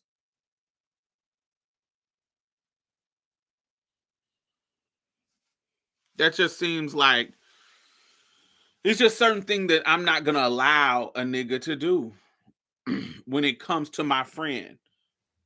Now, if you know what I'm saying, you don't want me to call the police on them and all that kind of shit. That's just what it is. It's not gonna happen. It's not gonna end. On my watch, we are not gonna be in that situation. I'm in tears because I remember you giving me this conversation. Yeah, I remember y'all fucking breaking my fucking windows. And I remember y'all fighting and yeah, nigga, you got to get the fuck up out of my house. Now, I don't know if she gonna take you back, but you can't stay here no more because you're not gonna be fighting and breaking up my shit in my house. If y'all want to fight that and y'all go somewhere else to fight, cool. But y'all not about to do that here in my house. She lives here, and now it's getting to the level where you're disrespecting me. If she want to go somewhere and y'all fight each other and do all that kind of shit, cool. But in my house, now that you done turned it into a violent situation, you can't stay here no more. So you got to get the fuck about. This ain't got nothing to do with her. This is about me now. That's just what it is. Y'all doing too much, and this ain't what it. This just not what it is. So I just, yeah, I don't know. I feel like you gotta, if you're a friend of this person, you gotta be a safe place for them, and you gotta set boundaries for that safe place. And so, and I even remember my mom. I've been in a situation where my mom was getting back with niggas, and I had to da da da da da. And but it's to the point for me and my own self. I don't know. I start to feel disrespected. Like, I don't know if that's an ego thing or what else. It was like you, especially if it's in my face, there's a difference. But not just in my face, it's just about who the person is to me. It's like, oh, so you so bold to want to fight my friend or my brother or my bestie or my sister or my mama because you must not think that I care about this person. You must not think that you must think I'm a whole ass nigga and you can just run over her in my face. You can just beat her in my face. I'm a punk ass bitch. I'm such a punk ass bitch in your mind that you ain't got no fear of me. Does it make sense? Like, I'm thinking of it like that. So when you made the decision to be twirling on my friend or my mama or somebody in my vicinity that I care about, you not only thinking that you can run over them, you thinking you can run over me. Like, cause ain't nothing in your brain clicking that Diamond might be involved in this or you don't care. And that lack of caring or lack of consideration to me makes me feel like you are disrespecting me. And so you fighting my mama, nigga, I done let her handle it, but clearly she on some fucking bullshit. This is what I told my mama. I done let her handle it. So, but clearly she on some bullshit. And I don't know what that bullshit is. I don't know if she ain't got nowhere to go. I don't know what's going on. But if you bring my mama back here and the next time you put your hands on my mom, it's no longer I'm letting her handle it. Because I'm telling you, if you do it again, it's gonna be disrespectful to me, and then me and you gotta handle it. So that's all I'm gonna tell you. Now, it took a couple of months, but he felt froggy. My mama came back. One day they was riding somewhere, and I guess he had beat her up while they were somewhere else. And she came back and she was hiding her face. She wasn't letting me see her while I was talking to her. And I turned her around and was like, what's going on with your motherfucking face? And I can tell that he had punched her. Baby, I had got this big ass. We in one of them Mississippi country ass shotgun houses. And I took this big ass, it was something, I don't know, it was like a 2x4. It's probably like not 6 feet, probably like 3 feet. Like it's like a 3 feet 2x4. Maybe longer, maybe like a 4 feet, like 4 foot long 2x4. And I snatched it off that motherfucking we lived in a raggedy ass house in Carthage, Mississippi. Baby, he came through that door and I said, Waka, Waka. Walker, he fell back on the ground because I hit him dead in his motherfucking face. Blood coming out his fucking nose. Bop, bow, bow, bow. My brother, my brother had to be like 11, 10 or 11. My brother, kick him. Boom. Boom, boom. And I'm hitting him with the 2x4. Boom. I told your motherfucking ass. You hit her one more time, I got you. Boom. And I'm wearing him out. Every time he try to get up, knees. Boom. Boom. Boom. Boom. Boom. Your big ass. Cause I'm small at that time. I'm probably like 19, 18, 19. So I'm fast and I'm small. Boom. Titties is little. I got like a B-cup titty, baby. So I can move. Wham. Boom. Boom. Boom. Boom. Boom. Boom. Wearing his ass out. And he big. He an old man. Now he ain't old, man. He probably like 39, 40 something. But he out of shape. Fat ass nigga. Used to play football. But he out of shape and beard, belly. And boom. Wearing that nigga out. Bam. Bam. Bam. Bam. Bam. Bam. Bam. All kind of bloody. He ended up running out the house and going to get in his car and going to tell his fucking brothers. And I've been wanting to twirl his brothers forever because his brother is a down low faggot. And he's one of them old school punks that done married a woman, but he really a punk. And so, baby, I've been wanting to get him because he been messy about my teeth for a long time. So he brought him to the house and said, baby, I want some of you too. Come on, let's go. He was like, this ain't got nothing to do with me, but you ain't gonna be fighting my brother. I was like, I'm gonna fight him every time he hit my motherfucking mama. I'm gonna bust him upside his motherfucking head. I don't give a fuck because he was paying all the bills. So I don't give a fuck who. I don't give a fuck. He can pay all the bills. I don't give a fuck. He paying all the bills or paying no bills. You put your hands on my mama and I'm bassing you. And then the little brother was like, yo, why you was fighting his mama?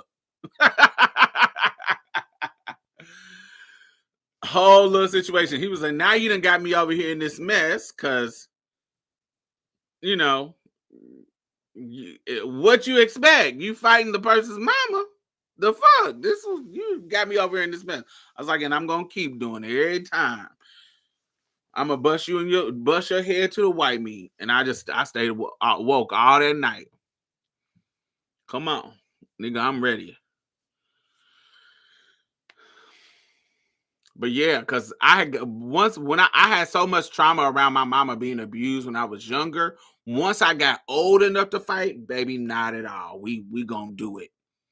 Because when I was younger, I was too little to do anything. And so I felt scary and weak and da-da-da. But once I got older, baby, nah, we ain't fucking with that. I ain't fucking with nobody around me. My aunt Georgia, anybody around me. Ain't no niggas, ain't nobody. Niggas, bitches, whatever. Anybody in my family, we gonna tussle.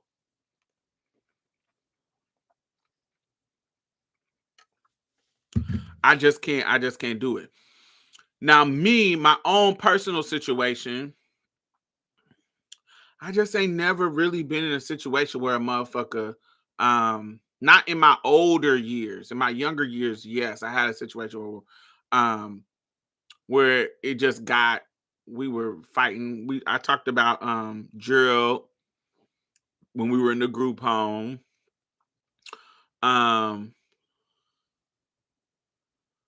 But I just have never had somebody that was like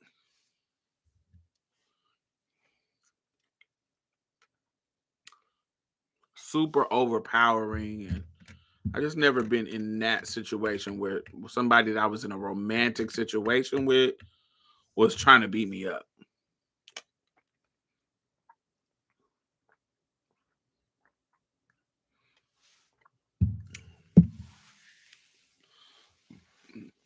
Where I'm just getting beat down by a nigga. I really ain't been in that situation. I've always been a fighter that would fight your ass back. So I've never really been in that situation where I'm just getting super overpowered by a dude. No.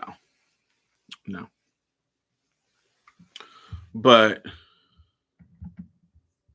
I do think that nuance of us being assigned male at birth does take off the mask. Like, it's like, at least with a girl, there's a with a cisgender girl, there's a consciousness over this is a female, and I'm not really supposed to do it. Not saying that it'll stop them.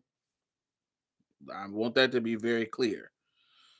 But the social conditioning kind of can make them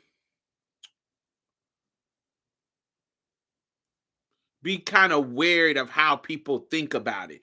As a trans person, that social conditioning isn't there. To them, oh, I can beat you up because you a boy. You were born a male. You see what I'm saying? There's a level to it where, oh, if it's a female, not saying that it stopped them from getting beat. I want that to be very clear. It doesn't stop them from getting beat, but there's a certain I don't know how to describe it. It's a certain unbridledness that will happen in regards to how they fight you. They're gonna fight you like a man. They're not gonna fight you like a girl. But that's also why I feel like, child, when you catch one of them motherfuckers that are violent and like that, and you one of the girls, baby, you gotta give it to them. You can't don't. You need to be unbridled too.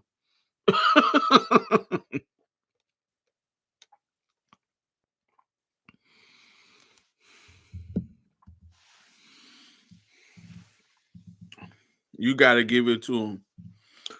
Giving you the best that I got, baby. Baby, I'm giving everything I got to give you, baby. I'm giving you. I'm picking up everything. I'm not fighting fair. I'm bringing my homegirls to jump you. I'm macing you. I'm picking up weapons. I'm gonna stab you. I'm gonna do whatever it is. It's just what it is. Mm-mm-mm-mm-mm-mm.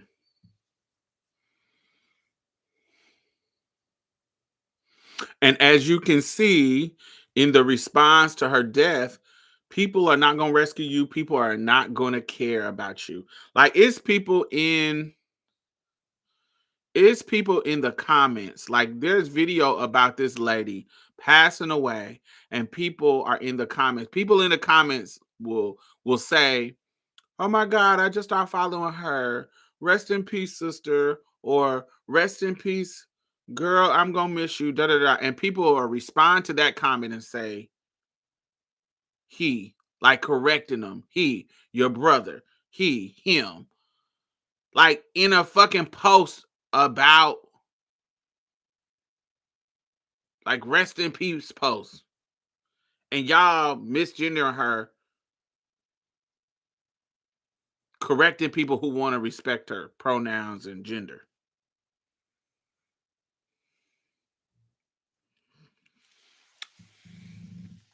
People are so tacky and late and rude and tired. So fucking annoying. Really, really, really, really fucking annoying. I hate it. It's annoying. It pisses me off. But that's how transphobia works. It's like you ain't there's not gonna be somebody that gives a fuck about you dying. That's why you can't you just can't. That's why I know this is bad a little bit, but this is why I don't be in them fucking comments defending DL niggas. I don't be in comments. I don't be kissing no niggas ass just because they have you publicly and because motherfuckers is not gonna give a fuck about you. These niggas will kill you. They will not be in defense of you. They will wear you out. They will treat you bad and dog you, and nobody will give a fuck. It's almost because you trans, these motherfuckers will feel like you deserve it. Like the because cisgender girls would be like, welcome to womanhood. Somebody else would be like, you shouldn't be dressed up as a girl. This how niggas are. Like it every turn, no matter what angle, a motherfucker can find a way to make your trans identity justify some shit.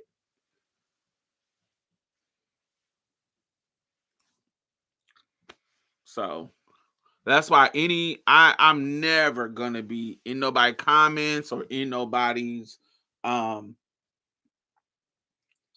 any kind of response that I am about DL men or trans attracted men. Bitch, I ain't never gonna be in no comments defending them. I ain't never gonna be in no comments justifying nothing they do. I'm just gonna let it ride. Because at the end of the day, motherfuckers ain't never gonna be on our side at all. They're never gonna be on our side. Our transness is always gonna make us. Our transness is gonna be the thing that makes us the flaw and makes people not sympathize with us as a trans woman. Our transness is what's gonna make motherfuckers not sympathize with us. Like it's gonna make motherfuckers not care. It's gonna make motherfuckers be justified on being on his side, or they're just gonna say, "Oh, that was a man. She should have fought back." Yeah, that's just what it is. So I'm never gonna be when a bitch go off and get to spilling and exposing and doing all of that. In my brain, I'd be like, she doing it for a reason. She ain't doing it for no reason. He did something to her. Even y'all remember when Benzino was recorded talking to Shauna Brooks, and was giving all that rah-rah on the phone and shit. The fuck? And you could tell by if you're a trans girl, you know, it's like you've had these kind of conversations with niggas over and over and over. And so when a motherfucker expose you, I know based on how niggas treat us behind closed doors, I know you're being exposed for a reason. It's not no reason that people aren't doing this to you. Especially a bitch that's about her money, like Shauna, and you get a connection with a nigga who got a little bit of coin, you ain't gonna fuck that up. You trying to get his motherfucking coin. So if she exposed you, it's because you was on some rah-rah shit behind the scenes. That's what it was. You was on some bullshit and she exposed you.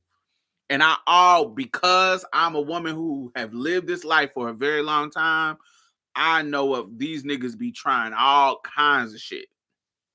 They will say all kinds of shit to disrespect you, to belittle you, to play on your insecurities, to do all kinds of shit.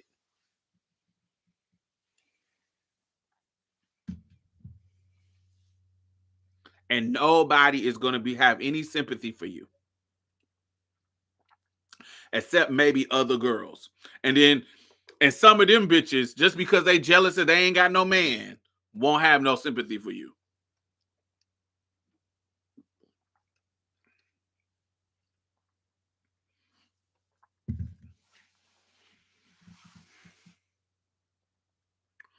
So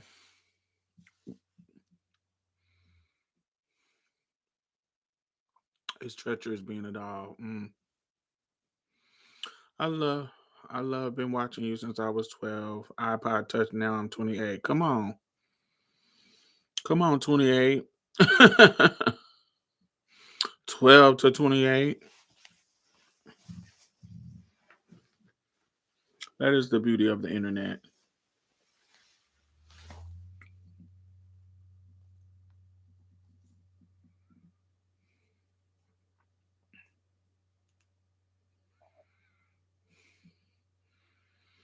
Mm-hmm.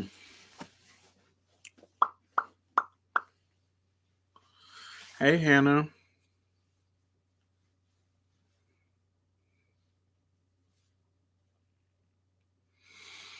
But yeah, I feel bad that she didn't get to live her life because she had to be in her like early 20s. How old was she? She barely over 20, right? She barely 21. Isn't she a young girl? I'm so sad. That's it's just so sad. And then I know in your younger years you be madly in love with niggas. And sometimes you think that kind of I don't want to say everybody, but sometimes you when you're in these situations, that passion, that anger, that violence you can confuse that from oh they really care. Like it's like we could be so and not touch deprived, but affection or effort deprived. I don't know what the right language is for it. But because there's so little men that are trying to be we're not talking about fucking. Tons of men are trying to fuck us. But I'm talking about men who are actually being open with loving us in public and trying to be in a relationship. Sometimes men, that violence that they can put out can confuse a girl because can make you feel well, what am I trying to say? Like it can make you think like it's love and it's not just because you got so many niggas that's not trying to even step up and be anything. So this one person that is barely giving you some kind of love, giving you love, but it's on some toxic bullshit, but at least it's not nothing. Sometimes when you young, you can be feeling in that situation where, yeah, niggas is trying to fuck, but I'm talking about niggas is trying to love me. And you can confuse that passion. Oh, he only be going off like that because he cares about me. You can confuse that unhealthy passion with real love.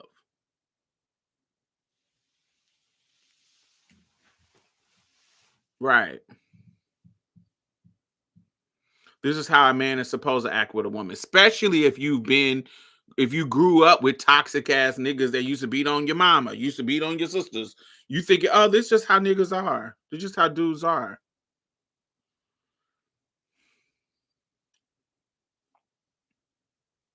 He's crazy about me. No, he's not. He's just crazy. Right. Yeah, some people, and you can be in situations with narcissists who is mean, and then these niggas is untherapy. They ain't got no fucking therapy, fucking bipolar ass niggas, and da da da da. They can be so sweet behind closed doors, or so sweet for a couple of days, and then boom, turn into a raging lunatic.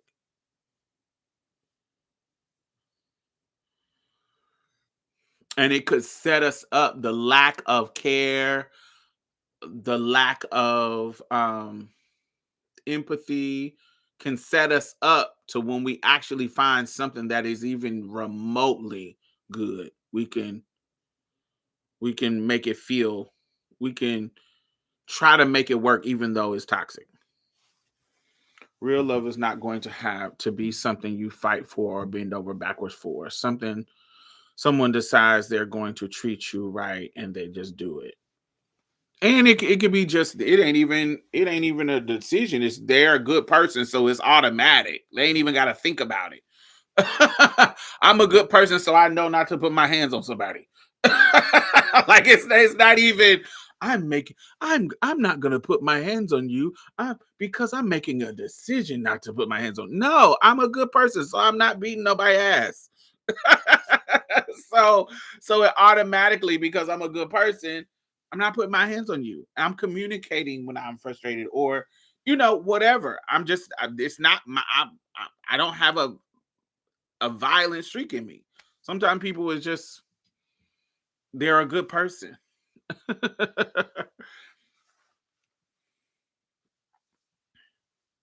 Yeah, it's just For me, I know I commented on somebody's post recently where I'm like, where I'm at now in my life, I don't even have the patience for figuring out where people's minds are at this age. Like I'm like, sweetie, I'm just over it. I'm not in a situation where I am feeling I don't feel it. I just don't feel it. Like I just the whatever it takes to figure out if we match whatever that is, waiting for the landmines to come, working out shit. No, I am not there. I am not of that ilk. I'm not there no more. As soon as I feel some type of I'm done. I side eye. I'll be like, all right,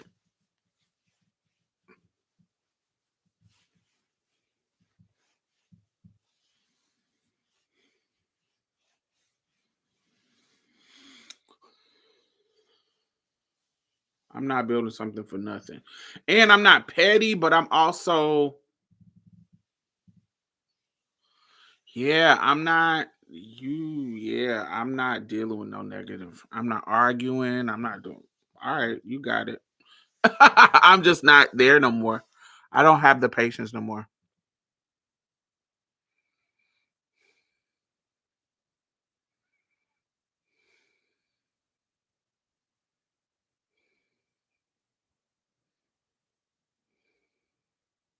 Yeah, I don't. Um,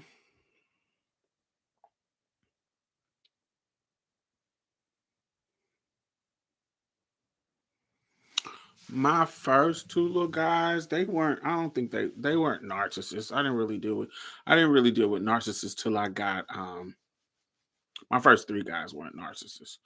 My last my hubby, he was the one that was like the narcissist. Um,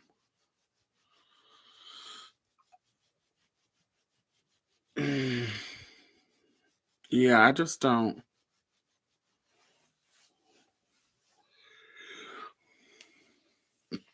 I don't do abusive, volatile scenarios with men in any shape, fashion at this point in my life. Yeah, no. And I never. Once we get to the point where we fighting, we gon' go ahead. Let's end it. Yeah, let's just on and end this.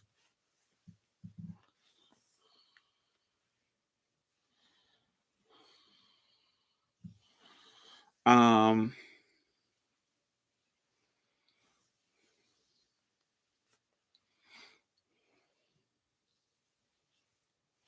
yeah,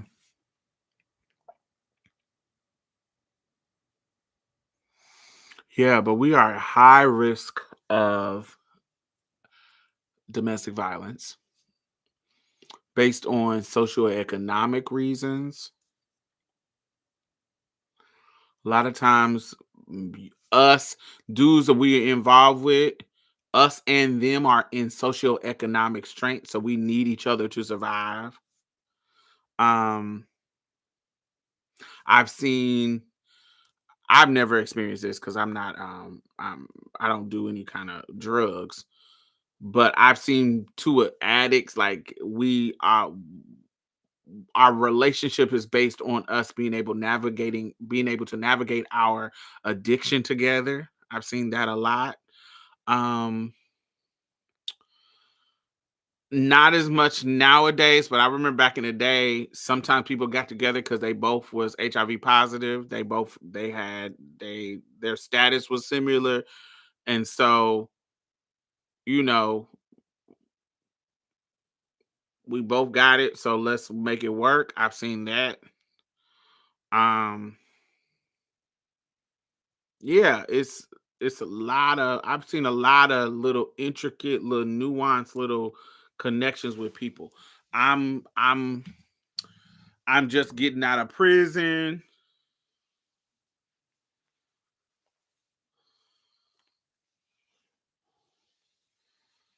And need a place to stay. None of my family fuck with me, so I can't give them my address to parole home to, but I know my trans will. Who was in prison with me, but she got out before me. I've seen situations like that. We both was in the halfway house together, and I didn't have nobody to go home to parole out to, or I'm on house arrest and and none of my family is letting me stay with them, but she'll let me stay with her.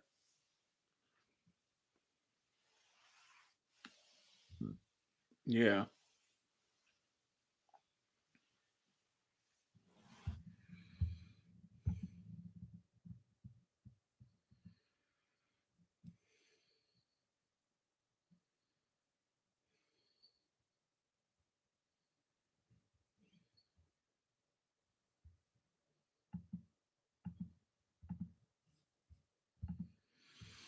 So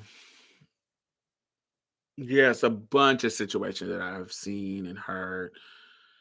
And for my own personal experience, I feel like the more successful I got,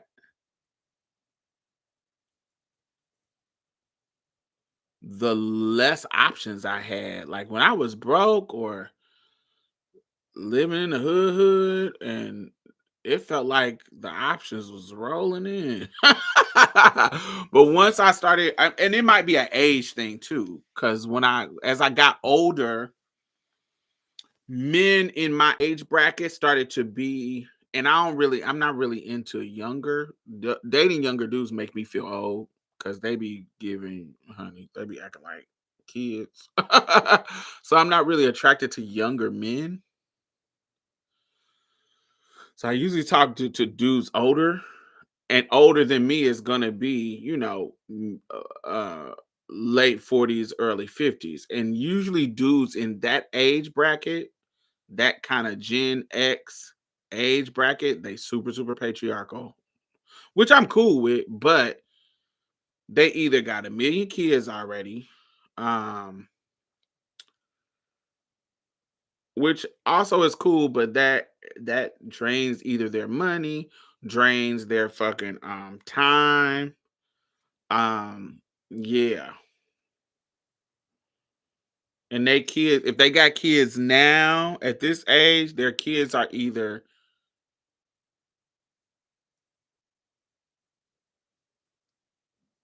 they're not grown yet, or they're just about to be grown.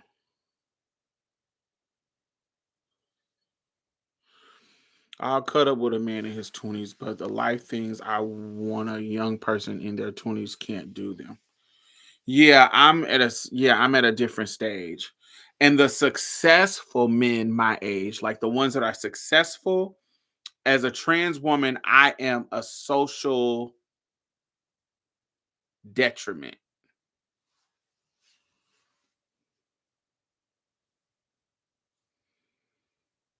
If they're successful, I'm a social detriment. I wouldn't be a positive thing unless they choose to do. Success has pushed me to take older men seriously. Yes, and usually older men are so secure in what they got going on. They got their own place, they got their own career, that it sometimes it can, if you catch the right one, it can be actually perfect. But sometimes it's like, ooh, I don't know if I would have take on the responsibility of a trans woman that is so out. Like I think if I was more stealth, it might be a little different. Um, who you choose partner is political, absolutely. And so me being so out is can be like, ooh, do I want to deal with that? Because your partner is political. And so how did this align with my life? And I think a lot of times when I meet dudes, because I've met dudes that I've dated, and they told me flat out, like, yo, like you would shake my whole world up. in a negative way. I think you dope, but yeah, they just came out and said it. And it was true. And the way they rationalized it was totally true. Cause I would. Because I don't date niggas. I'm not dating no download niggas no more. I'm too old for that. And I'm not I've been spoiled in my youth in a way that I can't accept it anymore. Like I can't accept that type of relationship anymore. Once I felt the feeling of being loved openly, I cannot go back. Like it would irk my brain.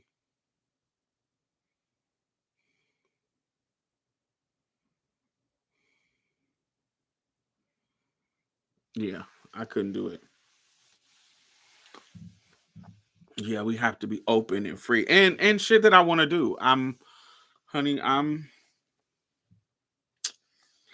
trying to live like a retired auntie, baby. So I'm trying to travel. I'm trying to be free and be romantic and do all that kind of stuff. If I'm in a relationship, I ain't trying to be sitting up in the house doing nothing. I'm trying to be free and loved on openly. So yeah, I couldn't do it. I'd rather be alone. That's where I'm at now, where I'm at. Most of these men be boring. I don't really be dating boring men. I do be meeting exciting men. Like you have to, for me to date you, you have to be exciting. So I don't have no issue with finding exciting ones. But they either super broke or super established and scared about the trans thing. They want you to be under them in the house. Yeah. No. And I'll be in the house most of the time, but we need to be doing something.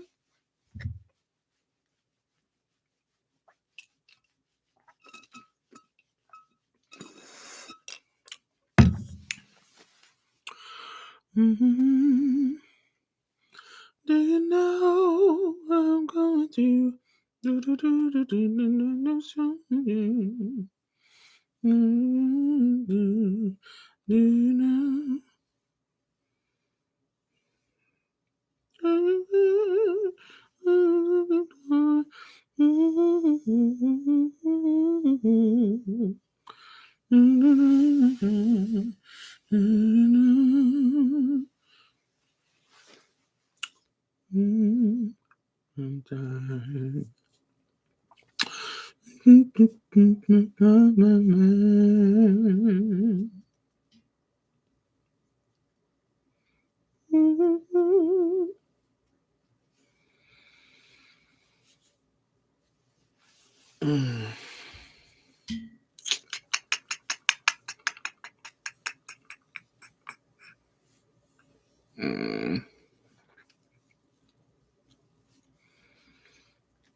What else is going on? What else is going on?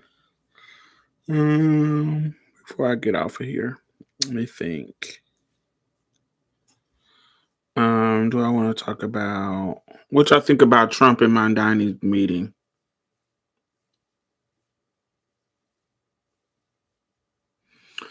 You singing that makes me wish she acted in more roles. You talk about Diana? I like Diana acting roles.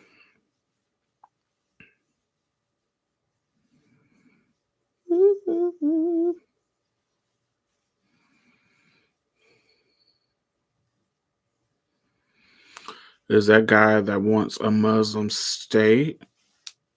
Oh, I don't know about all of that. I'm talking about Zoran Mamdani, the mayor of about a mayor elect of New York. I don't know about him wanting a Muslim state. That sounds like some GOP propaganda.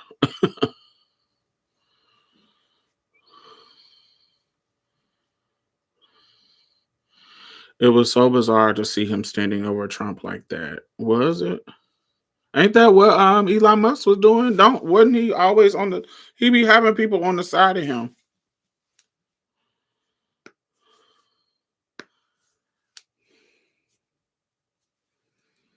Trumps want to fuck him. That's all. I was thinking, and it hasn't. My belief in this has not been debunked. I just feel like that's just what it is. I think, and said this before, but I think that Trump is a narcissistic, bumbling, big baby of a buffoon. And I think that even in 2016, I don't even think the GOP wanted or believed that Donald Trump could win the presidency. But once he got in arm's reach and they were forced to support him, they just got in line and let him get it. And then boom, let's see how we can work this in our advantage. I don't think it was this big plan of put Donald Trump in office. I don't think it was this mastermind. I think that they didn't understand how he would resonate with the right. After all of this Black Lives Matter and Obama, all of this kind of stuff. Do you see what I'm saying? Like the backlash of Obama, the backlash of the Black Lives Matter shit, all this stuff to me, all of this stuff woke up the sleep racist, like whatever that muck and mire of racism in America, it woke it up. Like it just what it is. Like I really thought him running was a terrible joke. Many people did on both sides thought no, he couldn't possibly do it. But once he was saying all the racist stuff and funny, and what you don't understand is that so many people are infatuated with celebrity. You got to remember, it's similar to who would have thought that Arnold Schwarzenegger would be the governor of California, the I'll be back Terminator man. But we don't understand it how obsessed people are with celebrities, and how this is somebody who has been on TV with them. This is somebody who has been on their TV that they're familiar with. And people don't understand that prior to the election, prior to Obama, Trump was seen in a positive light. Like, no, he was in rap songs. He was seen as the rich motherfucker, the nigga with all the money, the Trump Towers. You know what I'm saying? He was synonymous with money and success and luxury. That's what Trump's brand was. So that's not necessarily even all the um no, even in New York, he still even he they might not have liked him, but he was synonymous with money. You didn't think Trump was broke. Even in New York, like they people might not like him, but there's tons of rich people we don't like. Bloomberg and there's tons of rich people we don't like, but that don't mean your name is not synonymous with having money and being in the upper class of people.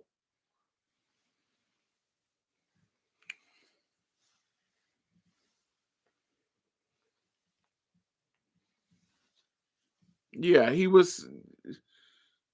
had a bad business reputation. He had some stuff with the um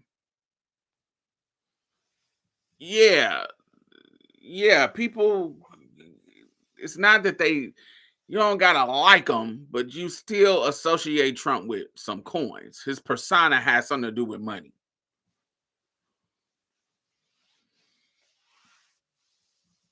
Pompous, even when he would be interviewed, like Barbara Walters, and even in his era when he was a Democrat, and they were saying even when Barbara was asking him would he run for office way prior, feuding with Rosie O'Donnell. Mm-hmm.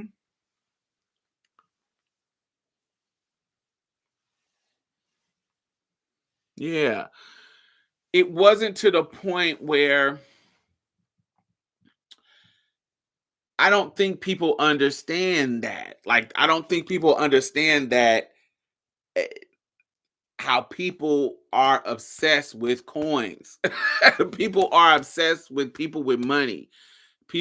How people are obsessed with the lifestyle that rich people live.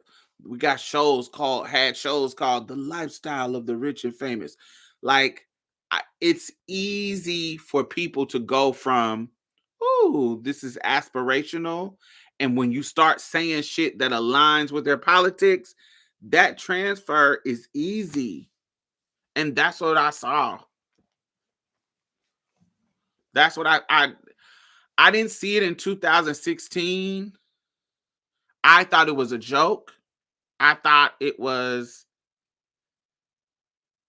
what made me where my brain clicked like this motherfucker could win was when that first time that he was coming down them gold escalators in 2016.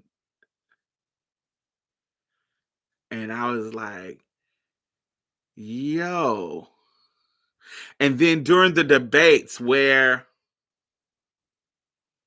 the GOP debates, and I'm seeing him say all of this crazy ass shit, and I'm like, and then when the grab him by the pussy recordings came out, and it didn't turn the tides, I was like, oh, this motherfucker could win. Like, that's when it started being for sure for me, where I'm like, what is happening? And I don't think that us on the left or people on the right thought that it was serious until he was polling high. And they was like, oh, I don't know how we can get this buffoon in office. But if we get him in office, I don't know how we can corral this buffoon. But yo, let's see if we can make it work. And I think that getting him in office, the brains behind the GOP, the brains behind Heritage Foundation, the brains behind, you get what I'm saying, the fundamental white Christian nationalists, those people, the brains said, how can we work this in our favor?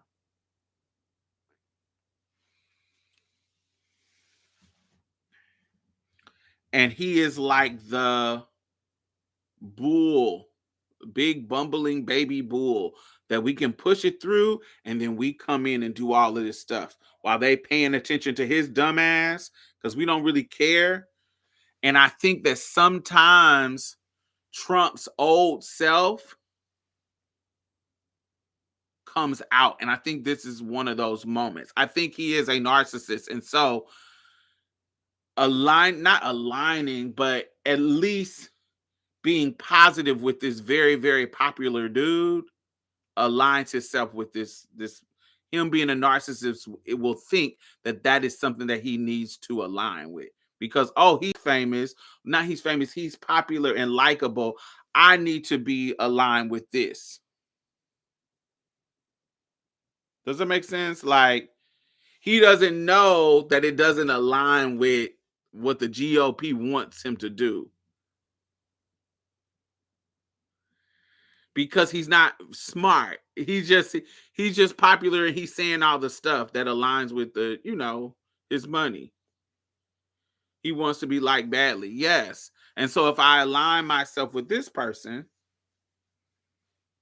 in New York where let me make this connection.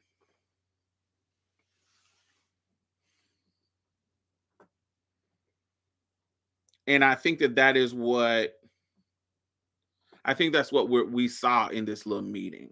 We saw, because I know y'all remember. I'm not saying that he was great. I'm not saying he's great. No, he's a rich white man, so he was moving in the world like a rich white man. But prior to 2016, and prior to Obama, I think that the Obama winning the election, the first black president winning the election, triggered the racist in the public racist in Donald Trump. And I think that he got obsessed with the presidency because of Obama. If this jigaboo can get in the office, of course I can. Do you see what I'm saying? Like, I think that the Obama triggered the audacity of a rich racist white man in him. Like, this this this black man went to Harvard, is a lawyer, became the president. He's super likable by the whole country enough to get voted into office 2 times. This black man.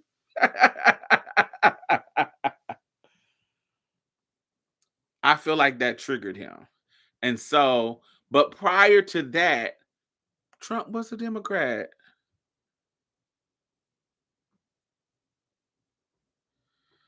Trump was a Democrat. Trump was pro-trans using the bathrooms. Trump was pro-trans being in his own pageants that he owned. Like, Trump wasn't ever like anti all of this stuff that we talk about. He wasn't that. That wasn't him. Like, he has talked about trans people being in his pageants in a positive way. Even during the campaign trail, I think they were talking about one of the trans girls being in his pageant at the time. And because this is before he got into before the transphobia start being a strategy. He was like, "What? Yeah, if they're beautiful enough, they could be in my pageant."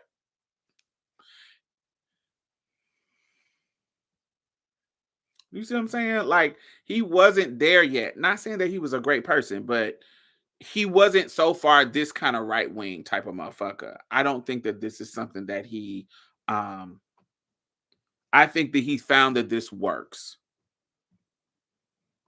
He met with Mamdani right after he was having a jolly old time meeting with the Prime Minister of Syria, aka former senior officer in Al Qaeda, which is crazy. All this is crazy.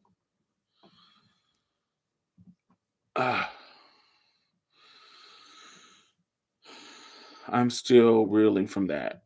All this is wild to me. This is all wild, wild. It's crazy, crazy, crazy, crazy. Yeah. It's crazy. But I think these are moments when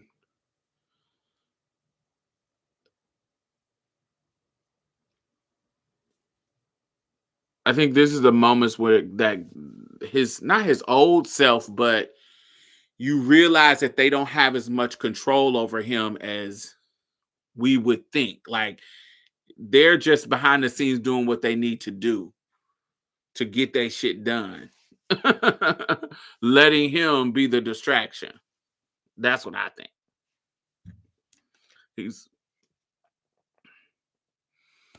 I don't see Trump drafting and sitting home at night. I want to think about a plan to do. No, that is not what I see Trump doing. I see him taking his cue from the brains behind the operation. But he's not reading briefs. Well, we already know that. They already said he's not doing that. He's not reading briefs. He's winging it, winging interviews. A useful idiot. Absolutely. That's what it is. It's like, great, you're popular enough to get the votes, and once we get the votes, we just gonna do what we need to do. They are super aggressive in that way, in a way that the Dems are not, or the left is not. The Obama getting into office surely could have been the rub. That's the first time I'm hearing that. This is your first time hearing that Obama was the rub? Really?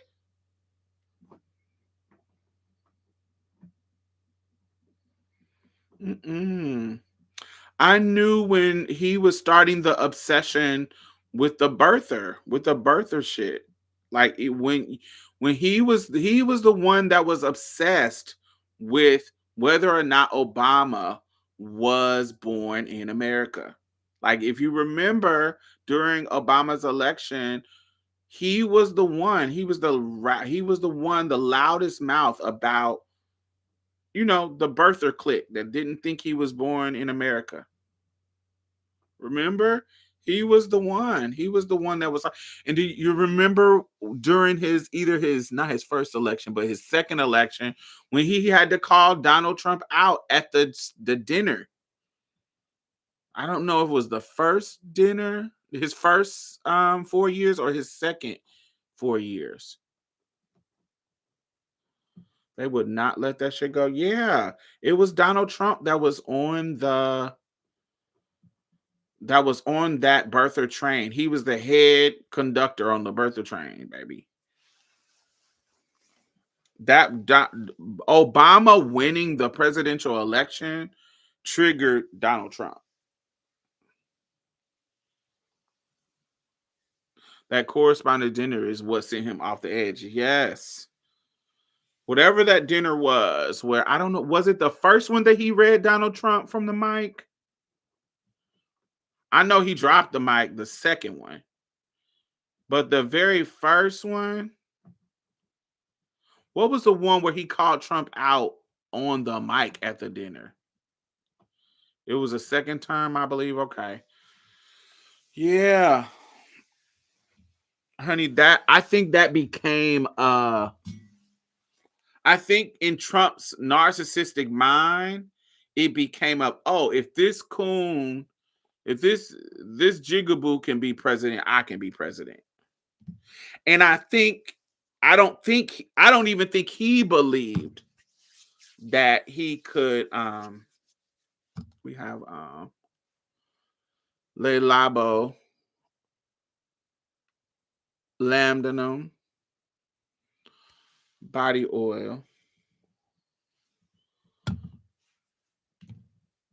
I love this.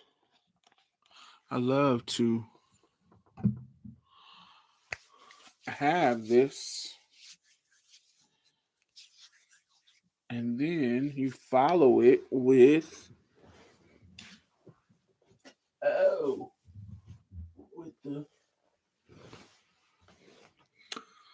with the Lambdanum 18 beret.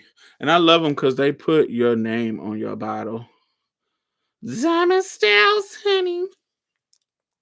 And they put the date you get it.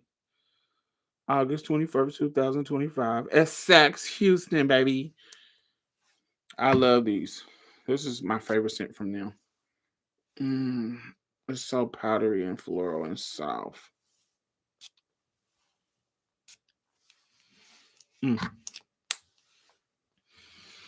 But yeah, he got obsessed with him.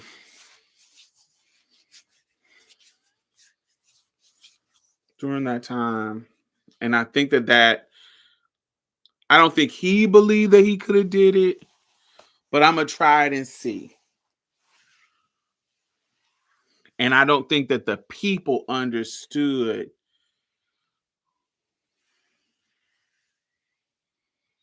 that him being so racist, calling the Mexicans bad hombres and making fun of the disabled people. Like, I don't think that people understood that there was a market for that. But I saw it because I am a troll, y'all. Like, especially during this time, 2007, 2008, 2009.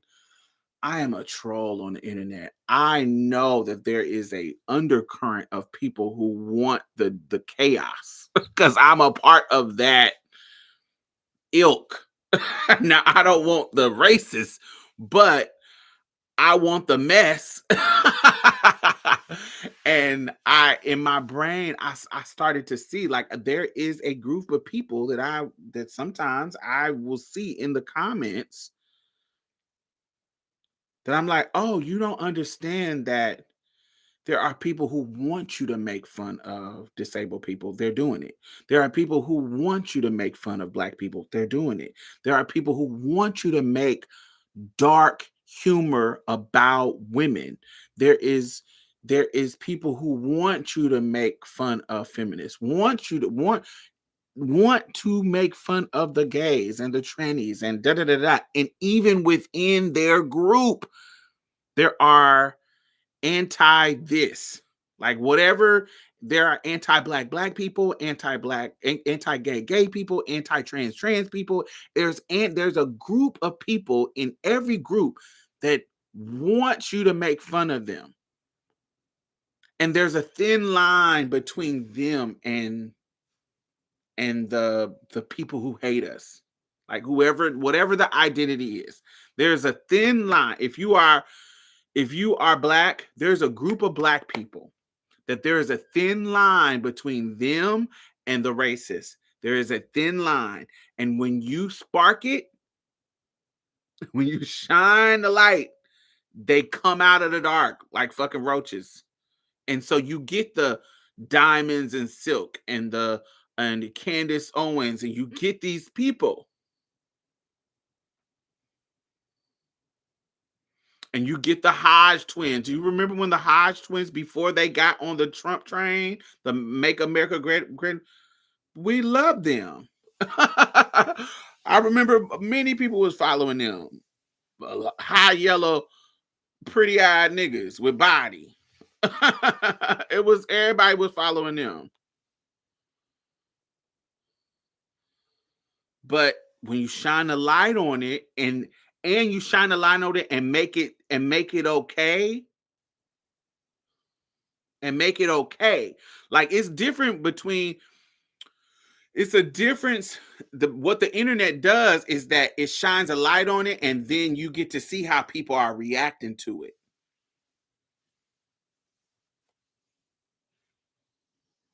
They used to be jokes and bodybuilding content, right? Funny social commentary trade. T. Pendale. It used to be certain people that was just jokes and funny commentary, and they'll work out sometimes. You'll see them sometimes. You'll see certain people. But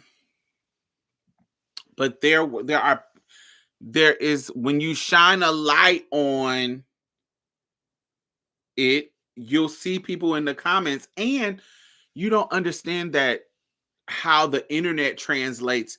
And I think this is because the internet is new, and I'm not talking about new in the sense of like new as in, honey, the internet been around since the 90s. I'm talking about new as in we're starting to see how new is in how the internet is impacting politics. And I don't think we understood. I think we're seeing it now, how that the viral stuff, how clicks and views and being popular, and how low integrity people will, what they will do to become popular, what they will say just to go viral, just for their tweet to get more retweets. And I don't think how we translated that economy, that behavior into votes, into public opinion, into, do you see what I'm saying? This one person say this snarky ass joke and it goes viral, and now everybody sees it. And so if this person want to say something, and it's like a dog pile, like, oh, I say, I don't know, I can't think of what. it just start this snowball effect. And it's just a bunch of snowballs of crazy, weird, hateful shit just going, going. And people are becoming famous off of a particular type of humor, a particular type of niche, a particular type of, and not just based on these negative people are finding each other's, people's responding to that. Like that snowballs into two. So now Dave Chappelle makes a joke and calls us alphabet people. Now people who agree with him are alphabet people, alphabet people, alphabet people, alphabet. How many times have you been in since Dave Chappelle made that joke on his stand-up comedy? How many times have you heard somebody say the alphabet people?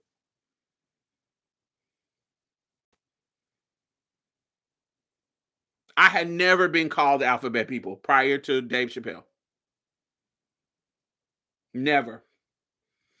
And so not only is the joke turning into real life propaganda and rhetoric and blah, blah, blah, blah, blah, people's responding, even in the negative, like people responding to it to call it out. That whole thing is turning into it. I don't think that people considered the reach and not to and the AI, the bots, the algorithm, the whole computerization of that type of reach of the negativity, how they can benefit from creating a bot that only say racist stuff, creating a bot that only says sexist stuff, creating a bot that only says transphobic stuff. That every time they see, there's literally, it was at a time, there was a time where you could set it up, and this is legit. This ain't even like bots, y'all. This ain't even like somebody said a computer. My own self, I've been able to do this where I can't remember what it was called. Tiny Deck. Y'all remember Tiny Deck? Did y'all ever use that? Tiny Deck you could set up on Tiny Deck, and this is a human doing this, where you can set it up to where if anybody mentions black trans women, I can see it. Like I have a column that could be black trans women. Anybody mentions Marsha's play, I had my column set up. Anybody mentions black trans women, anybody Marsha's play, anybody mentions Diamond Stylz, anybody mentions trans, anybody mentions black feminism.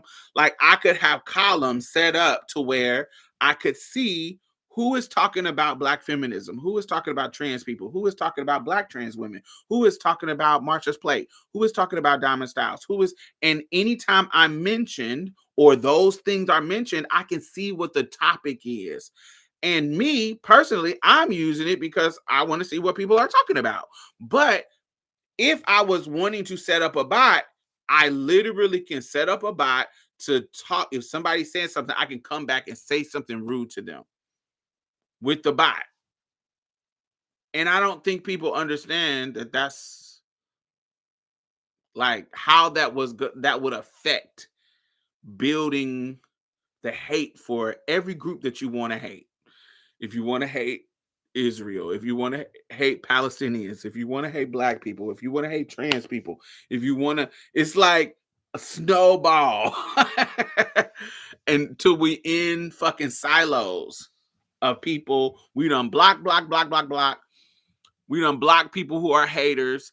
And so all of us are in these political bubbles to where unless you are actively trying to look at the other side, you don't see how bad it is. There are bubbles of black men who believe that Michelle Obama is a trans woman because of what I'm talking about. Because they have put out propaganda that she was born a man. And that's why Obama had so many trans people on his cabinet, because he's trying to create a world that is better for his trans wife. That's why she's 5'11". And there is a sector of men who believe that because they're in a bubble. They're in an anti-trans bubble, And the algorithm is saying, oh, they like, I even recently, I went on my Marsha's Play. I have a Marsha's Play page on Facebook. And because I don't use that except to promote Marsha's Play or promote some trans stuff, sometimes when I go into the feed, it just shows me random stuff because I don't really, the algorithm, I don't really participate on that one. Like my personal one, I have it is curated to be nothing but left wing, positive, feminist, pro gay, pro woman, pro black shit. So when I go on there, it is just all the shit that I know I normally see. But when I go on March's Plate, where I don't interact with stuff for the algorithm to know what I like, baby, it shows me the most crazy fucking shit that I'm like, what is this the default? Well, I'm like, is this the default of Facebook? Like, I'm trying to see if it'll show me something. Um,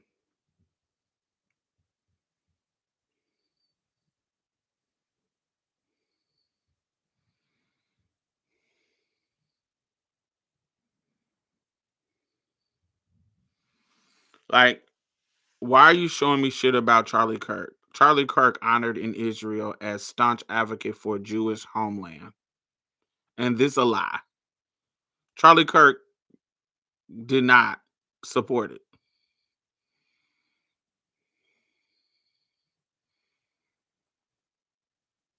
Like, why are you showing me that?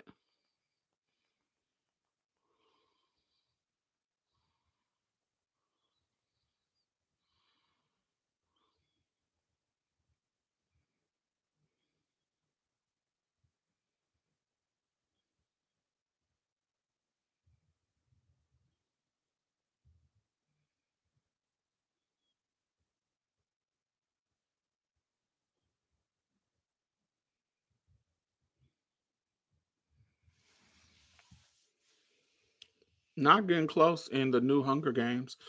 Mis and disinformation is so pervasive. Absolutely.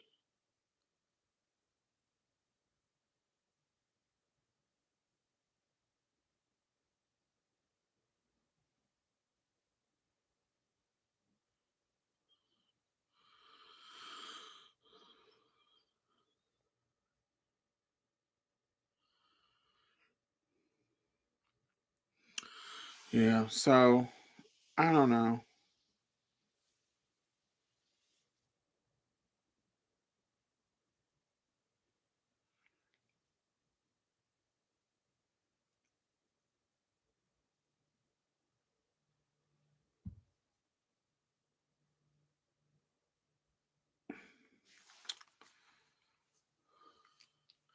Now with AI, yeah, it's we're fucked. uh,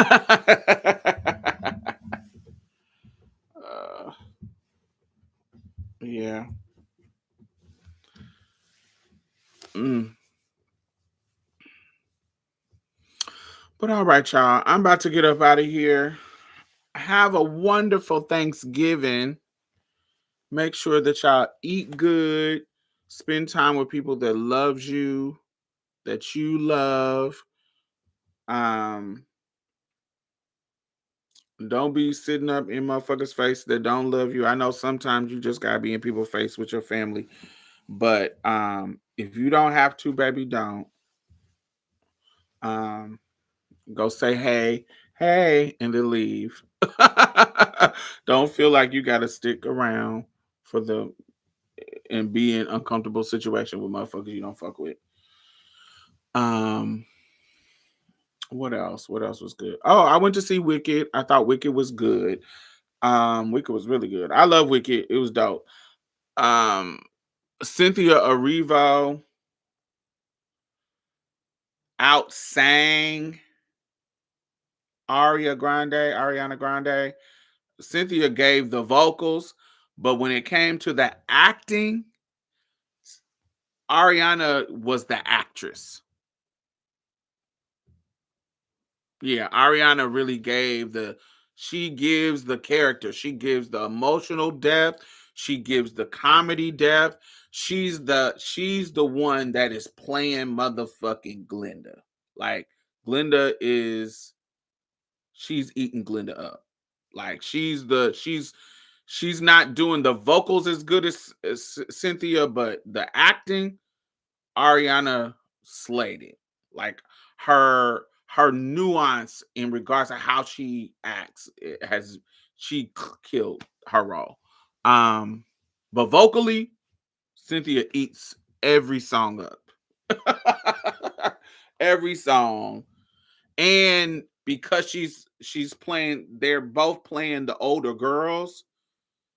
They're playing a couple of years after they're supposed to be in the college and shiz. They also do a little bit more adult type of singing. It doesn't sound as Disney in this new film as the first one. The first one was given real good in Disney, but the second one they kind of do a little bit more riffs, a little bit more soulful. Both of them, Glinda and not fully soulful, but you hear a little bit more. It's a little bit more soul in there. So for from Glinda and for Elphaba. So yeah, they do. I love it. They do a really good job. This was really, it was a good ending, a good part two. I loved it. It was dope. Do you watch Welcome to Derry? Absolutely. Absolutely love it. Love Welcome to Derry. Welcome to Derry is really, really good. I love that it's horror. I love that Pennywise is not in it. I love that Pennywise is not in Welcome to Derry. I love that they are aligning themselves with the original idea of Stephen King's book. So Stephen King's book is called It. It is not called Pennywise or the Clown. It, why it's called It in the book is because it can be anything. And what this entity does is it manifests itself in the scariest thing to you. So it could be anything. That's why it's called It. So what they're doing in this film is showing you how how it has manifested in multiple places in time. Like when we see when we go back in I think the recent episode, when they go back in the old boy's mind and they trying to see how where it came from, and it showed up as that evil demon moose.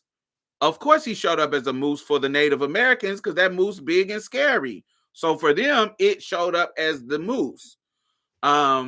But then when the little boy was young, remember they was chasing him from the chasing him out of the woods, and the little girl found him. The auntie, she's now grown, and when she was little, and the little boy, now he this big long leg Spider-Man thingy. He coming out the woods. So what I love about this is there a lot, and then the little girl, when the dude was the lampshade, and her daddy was in the pickles, and then the fucking demon baby in the family, like whatever the scariest fucking shit for the individual, that's what it is. And they're not showing you Pennywise like that, because Pennywise was more scary for the little group for the previous time, for the 90s one. So yeah, I love that part of it.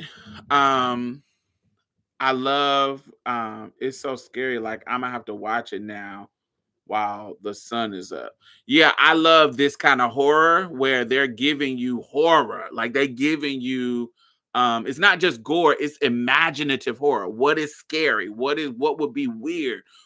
Bitch, that bitch was in a fucking in the old girl's coochie and got birthed out. I'm like, ah! Like it has been really, really like dope. Like creative horror is always good to me. That's my favorite. This is petty. This is petty, but I'm gonna say it. So the black lady, the black girl. I don't know her name, but she's the military guy's black wife, and she's the one that's like, these people is weird in this town. You done moved us out here, and they weird. Y'all know who I'm talking about? Is that her name? I don't know the names of the people. She's the mother of the little black boy that's running around with the kids, and she's the wife of the military dude, the main military black man. Is that her name? Will's, yes, Will's mom.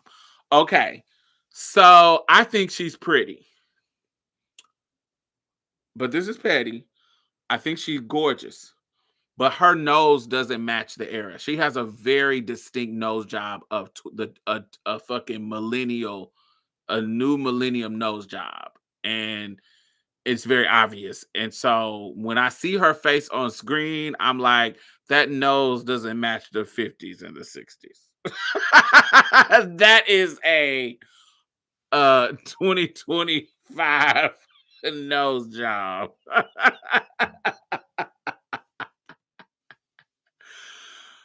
That wig, wigs wasn't sickening like they are now. And if you look, have you ever Google wigs in the 50s and 60s? They was not the tea. They weren't the tea like that, y'all. So I don't the wigs in that era, no. But that motherfucking nose is pinched down. It's giving honey a 20th century's nose job. And it ain't even giving Michael and Janet. It's giving now. It's giving the nose jobs that black girls get when they say, "Oh, I want a nose job, but I don't want to take away my ethnicity." And it does do that. What is that? What is her? What's her name? Charlotte on Welcome to Derry.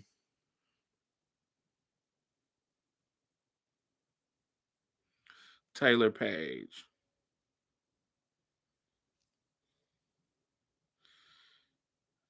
Yes, this is a current day nose job. Yeah.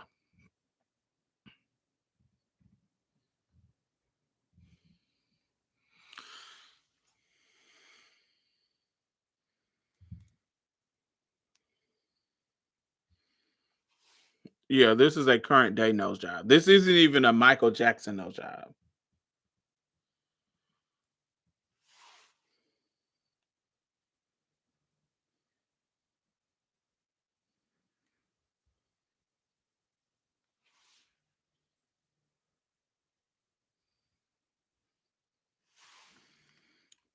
Her name is Taylor Page.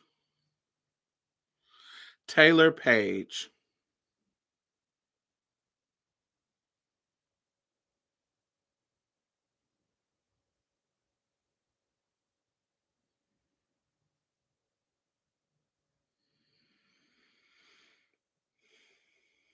I want to see what it looked like before.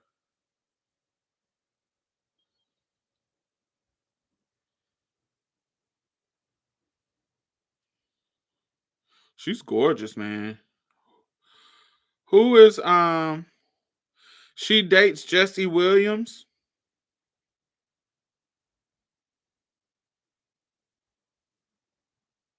Is she Spanish?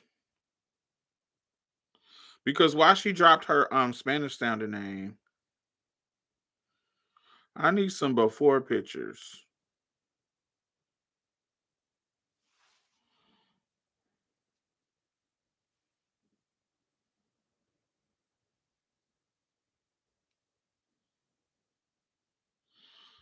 Not they said before plastic surgery.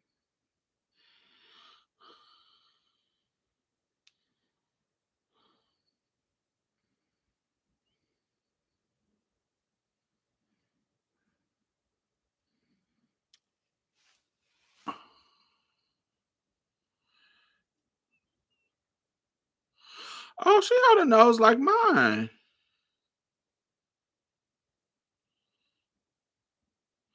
Oh, she just had a bulb. She had a more bulbous nose. She wanted it to be pointed and turned up.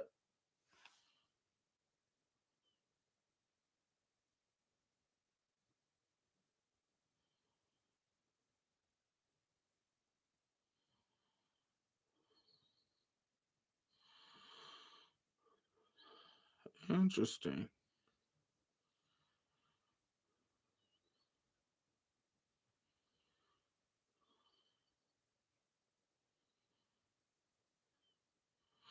She should have left it like that. That is so cute.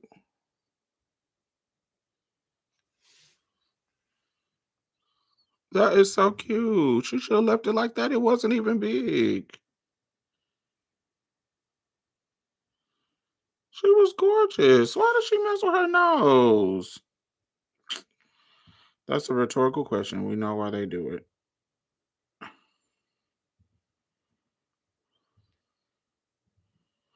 That is so cute.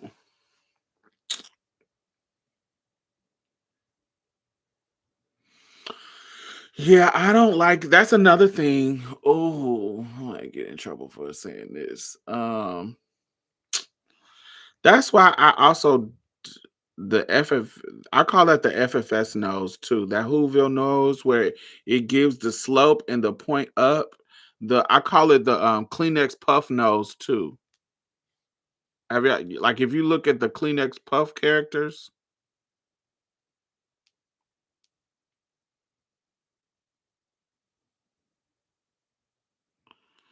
Whoville, Kleenex puff characters,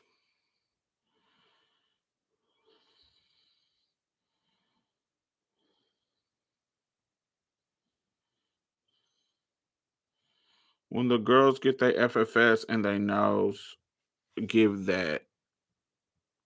It's like a point and it's like a turned up. It's like a ski slope.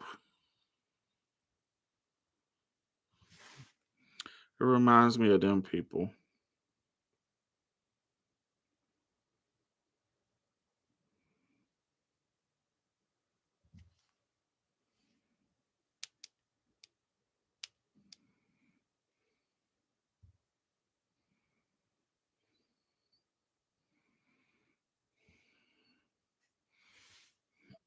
It gives that turned up. Yeah. Yeah, I like my nose. I like my nose. That's what I got from my mom. My mom's nose was like that.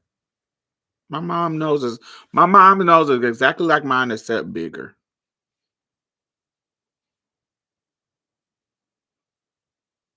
If I changed my nose, I wouldn't look like um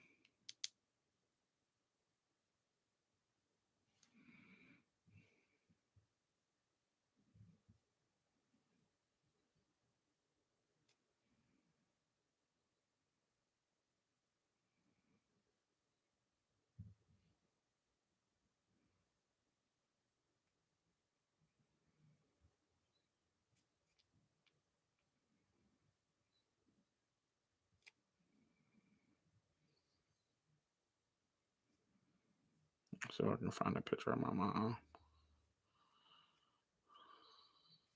of us together. Yeah, see, look at my mom's nose. Our nose is just alike. Hers is just let me move my finger. Hmm. It's just bigger. Hers is just bigger. And I like that. I like our nose. And my brother kind of got it too. His just kind of points down a little bit more than ours. His points down just a little bit more.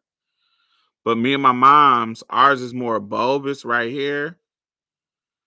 And you can see our nostrils. Even when we're looking forward, you can see it. Instead of it being down like that. I love that about my nose. And then my nephew, his nose is like it now. Look at my nephew's nose. Same thing. This is what we all get from my mom. So I would. That's late.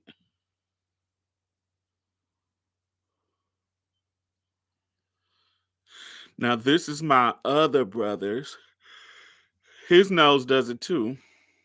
This is my middle brother.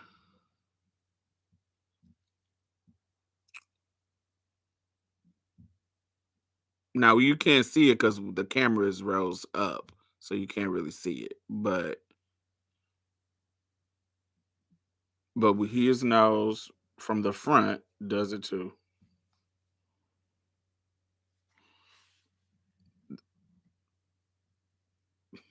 His points down a little bit more,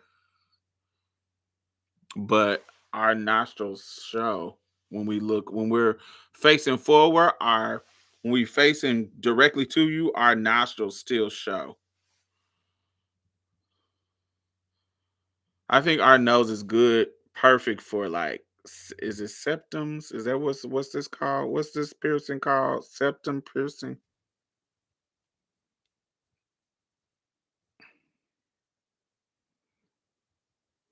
Oh, here's a picture. My nose is just like my middle brother's. Here's a picture of all of our nose where you really get to see it. I wish my middle brother's head was lifted up. His head is fucking lifted down. But as you can see, all of us have my mom nose.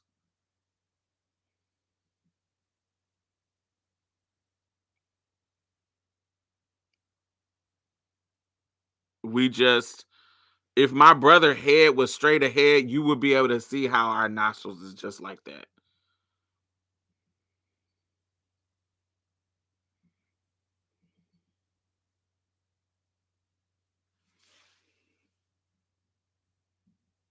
Hmm.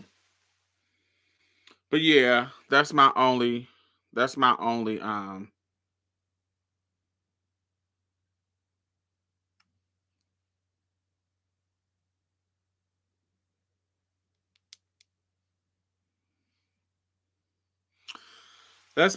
gripe of Welcome to Derry. We got them same noses, yes. The Welcome to Derry is that her nose don't match. But she looks pretty. She still looks pretty. And she's doing good. I love the horror. What else about Welcome Derry do I like? Yeah, just the fact that it is a bunch of shit.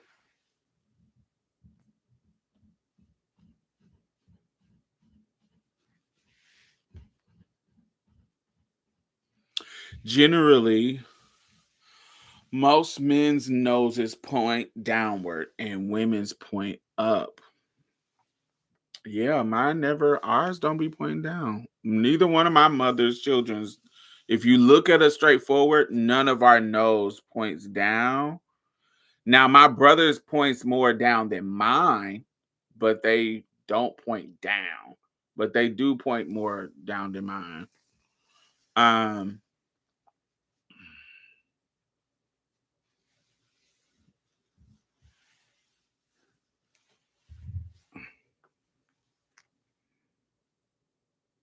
but yeah, they be I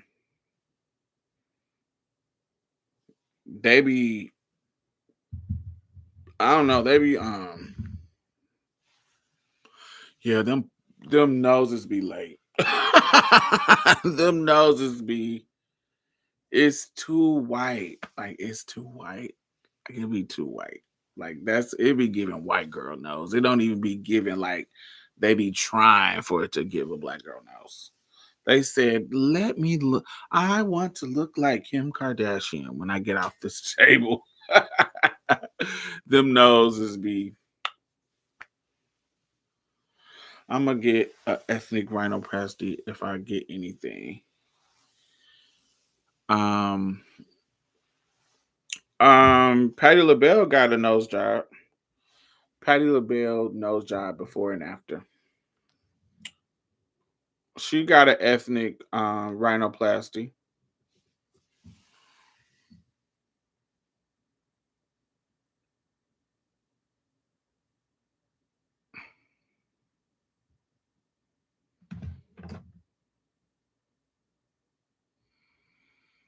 See?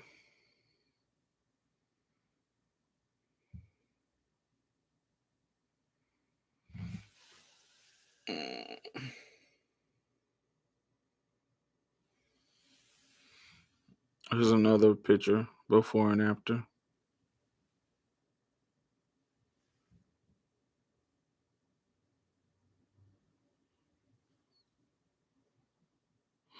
Well, I still think hers looks like a black woman's nose.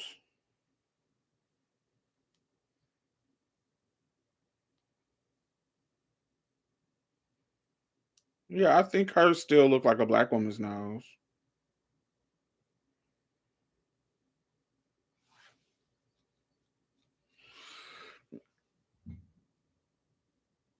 And on the Breakfast Club, Stephanie Mills revealed that Patti LaBelle is the one who convinced her to get a nose job because she got a nose job.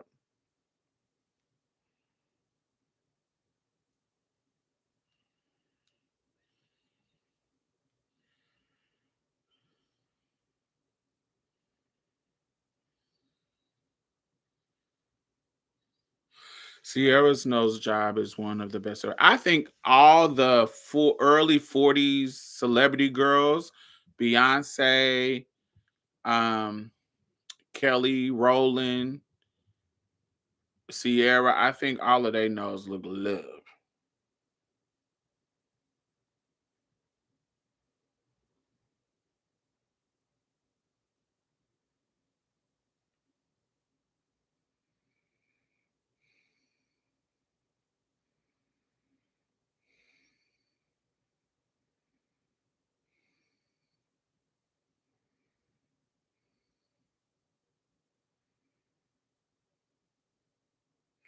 But her and Stephanie had the same kind of nose. Um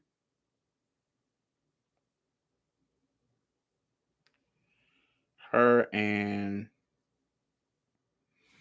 because Stephanie Mills had one of them bell peppers too. Like Patti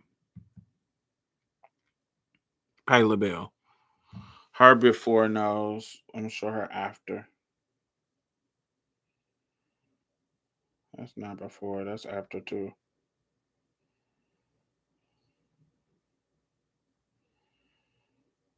That's not before. Both of these are after. Now it may have done two of them, but both of these are after.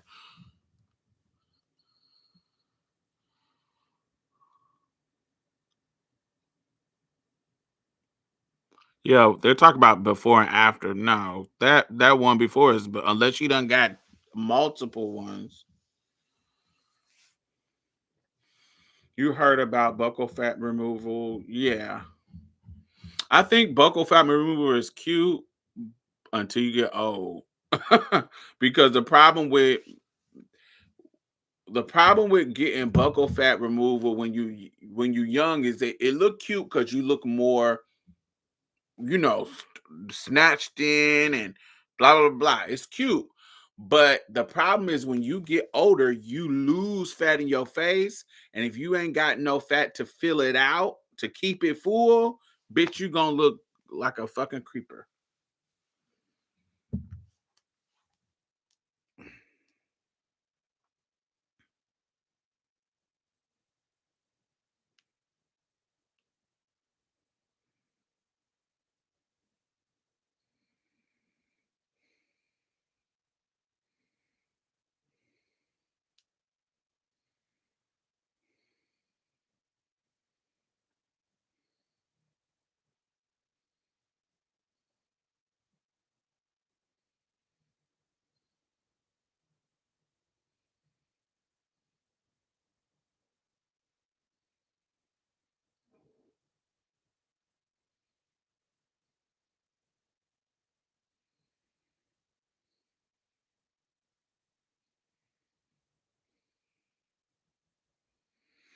And I think buccal fat, Beyonce titties look so good. I don't know if she's even had work. I don't think Beyonce got her titties done.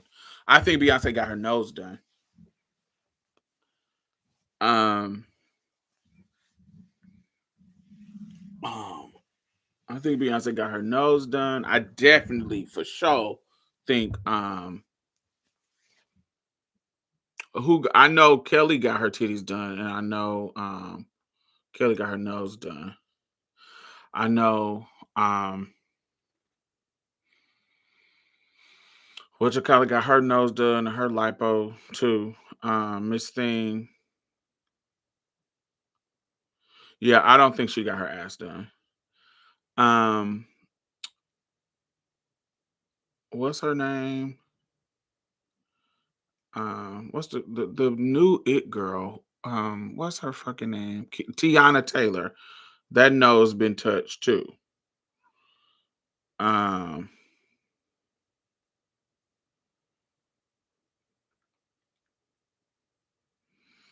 um, yeah, all the girls, which is kind of crazy. All the girls who we think, all the it girls now are Surge, baby. They just surge really, really well.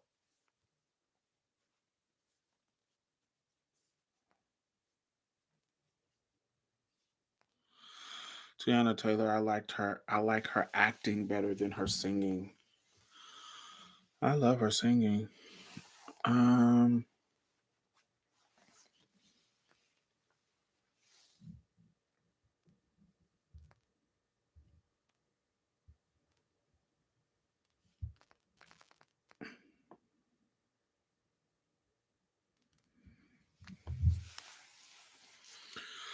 Sometimes when people be getting buccal fat removal, it don't be looking. Um,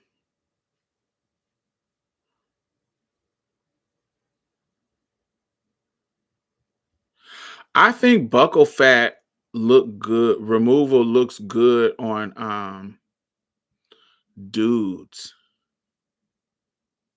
They be giving prayer line for the gods. It really do. I feel like it gives. I love it on dudes because it make their jawline look stronger.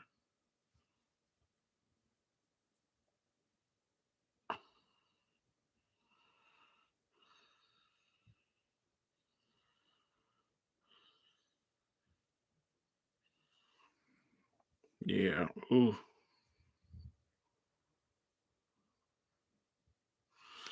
Hey, Jenny. I feel like it makes you look. I think looks good, but I just feel like as you get older, it's gonna backfire on you because what make when you get older, what makes you look younger is the fullness of your face because you lose facial fat, you lose facial elasticity. And so when you take that fat away, when you start losing it just naturally as you get older, your face is gonna look sunken in.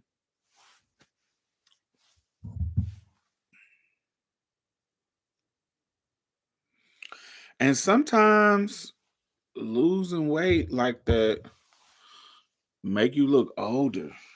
I even remember like Jennifer Hudson when she lost that weight, she looked older. She didn't look younger. Do you like Folded by Kehlani? Yes, I do. I can't wait to see how Drake ages. He's Drake ain't really. I be liking Drake when he be tan. When he be real tan, like when Drake look darker, that's when I be thinking Drake look fine.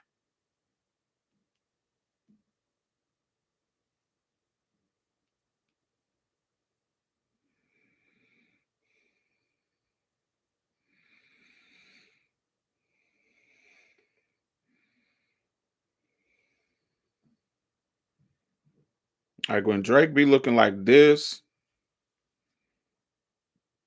is when I be wanting to fuck him. When Drake be looking tan and deep brow with the beard, This the Drake I be wanting to do the nasty to. That's when he be looking good. Summertime Drake. The Drake that I don't like is this Drake.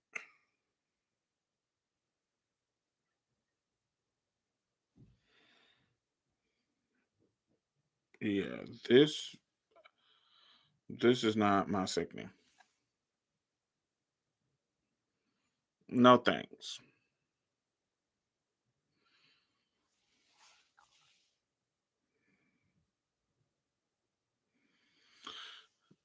This mole rat Drake, he looked like a obese mole rat. No, thank you.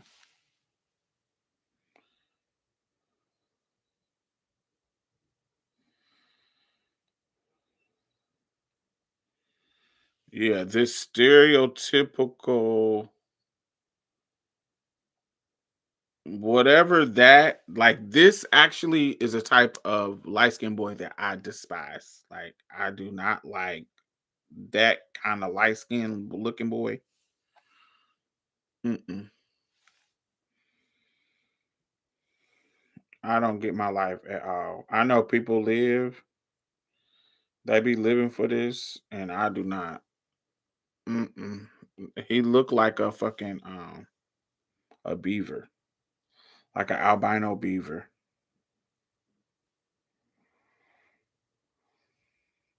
Yeah, I like him when he tan and brown. When he looking like he been on a beach somewhere.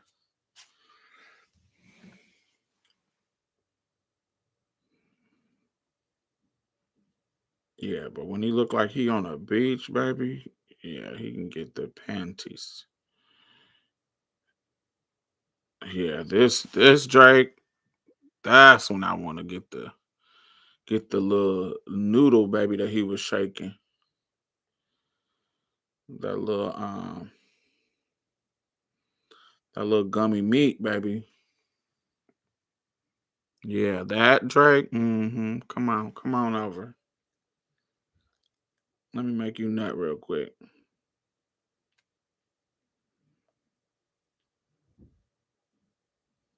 Ugh, this Drake. Ugh, yuck. Mole rat, guinea pig, some type of albino rodent.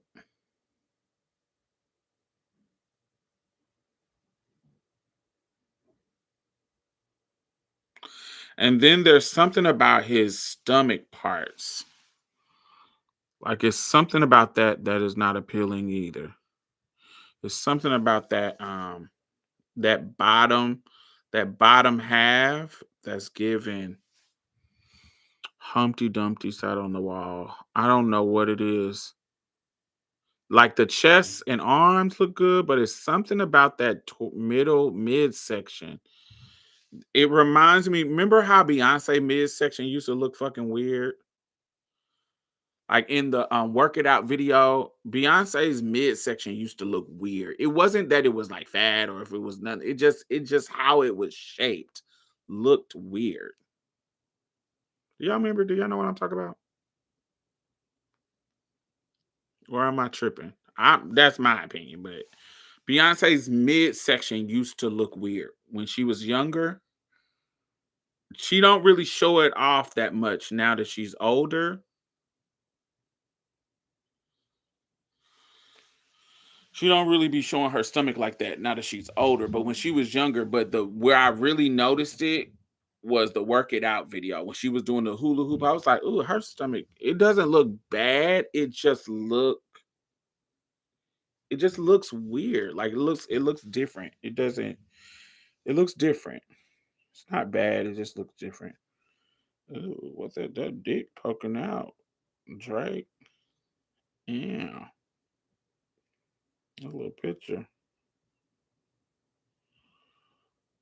a little meat poking out, honey.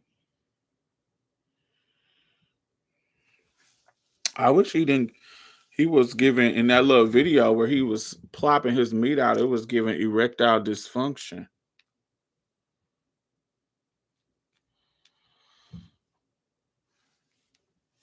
It looked like it if it was it looked like it could grow into something cool, but slim, like, what's his name? Long and slim, like, um yeah, Coke dick for sure.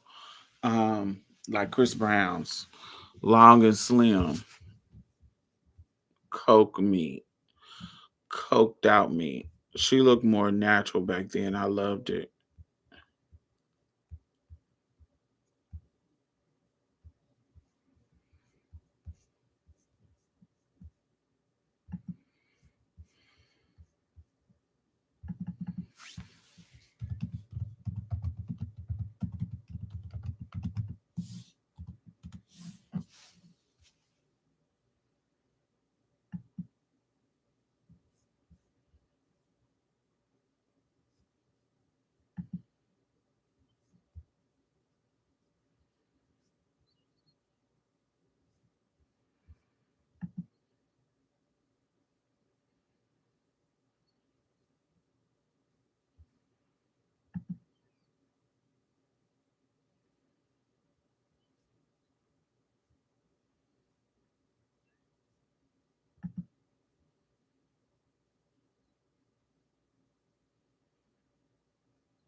You know who I can't tell if they done got they nose touch is Rihanna.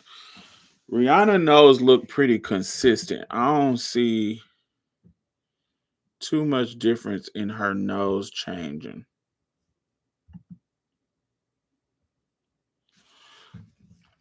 Her I can't see much difference. When I look at Rihanna before and after, they be looking the same. I don't see much different in her nose job. Her nose is still wide.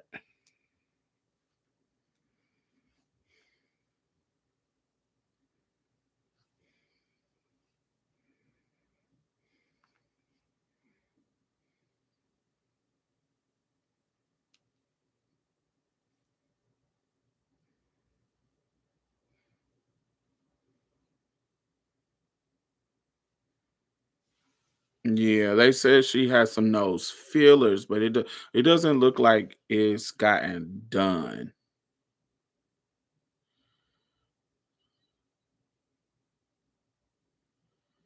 Yeah, it doesn't look like it's gotten done.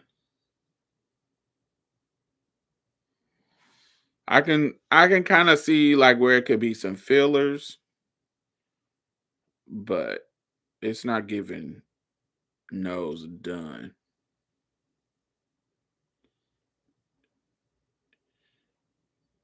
Yeah. Yeah, I'm not seeing too much difference in that.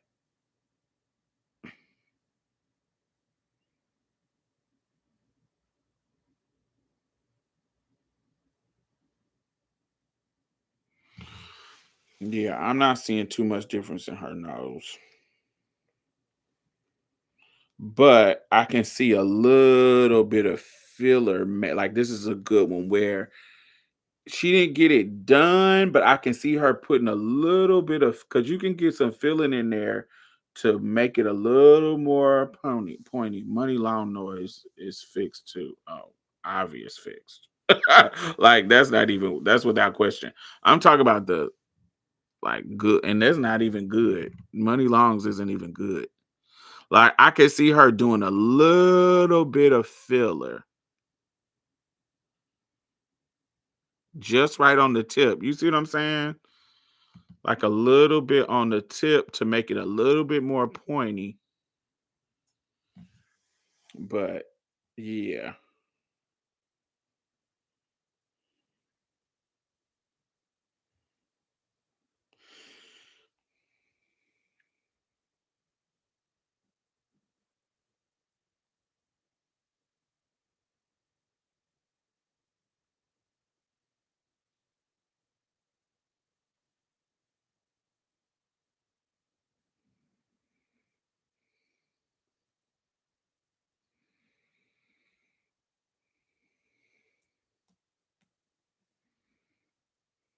Yeah, I can't see her doing her face too much. I don't see too much different in Rihanna face.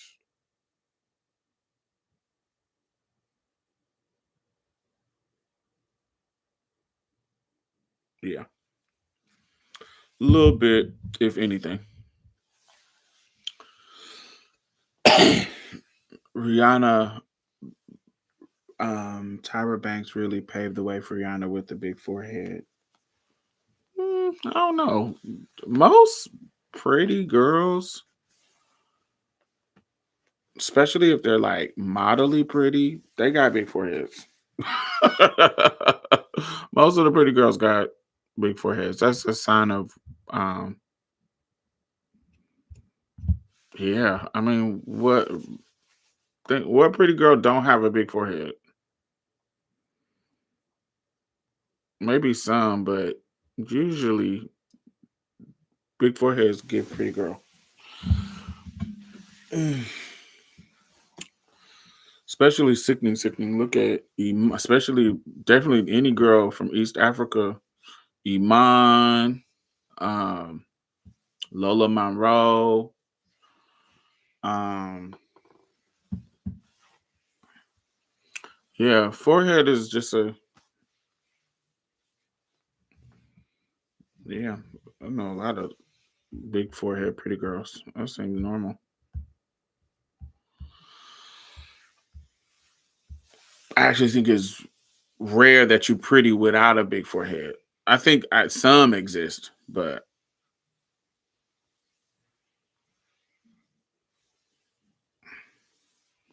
most pretty girls they got wide or,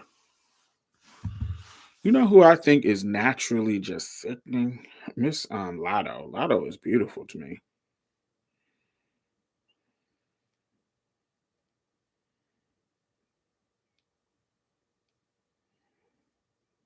But in that typical, yeah, big forehead. She looked like Miss Thing. What's her name from she was on Flavor of Love, Shay. She looked like a light-skinned version of Shay. Not Boots, but what the other girl name? Bucky. Is it Bucky?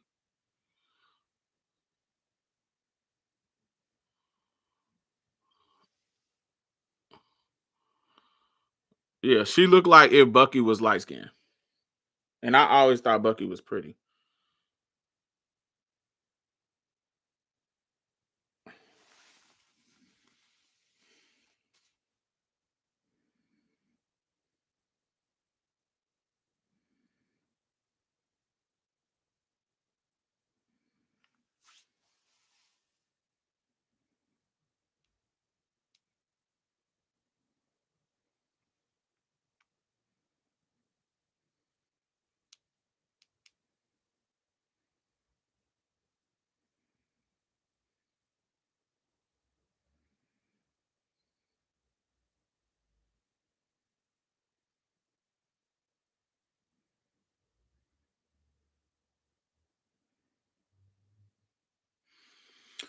Anyway, y'all, I'm out of here. I've been supposed to be gone.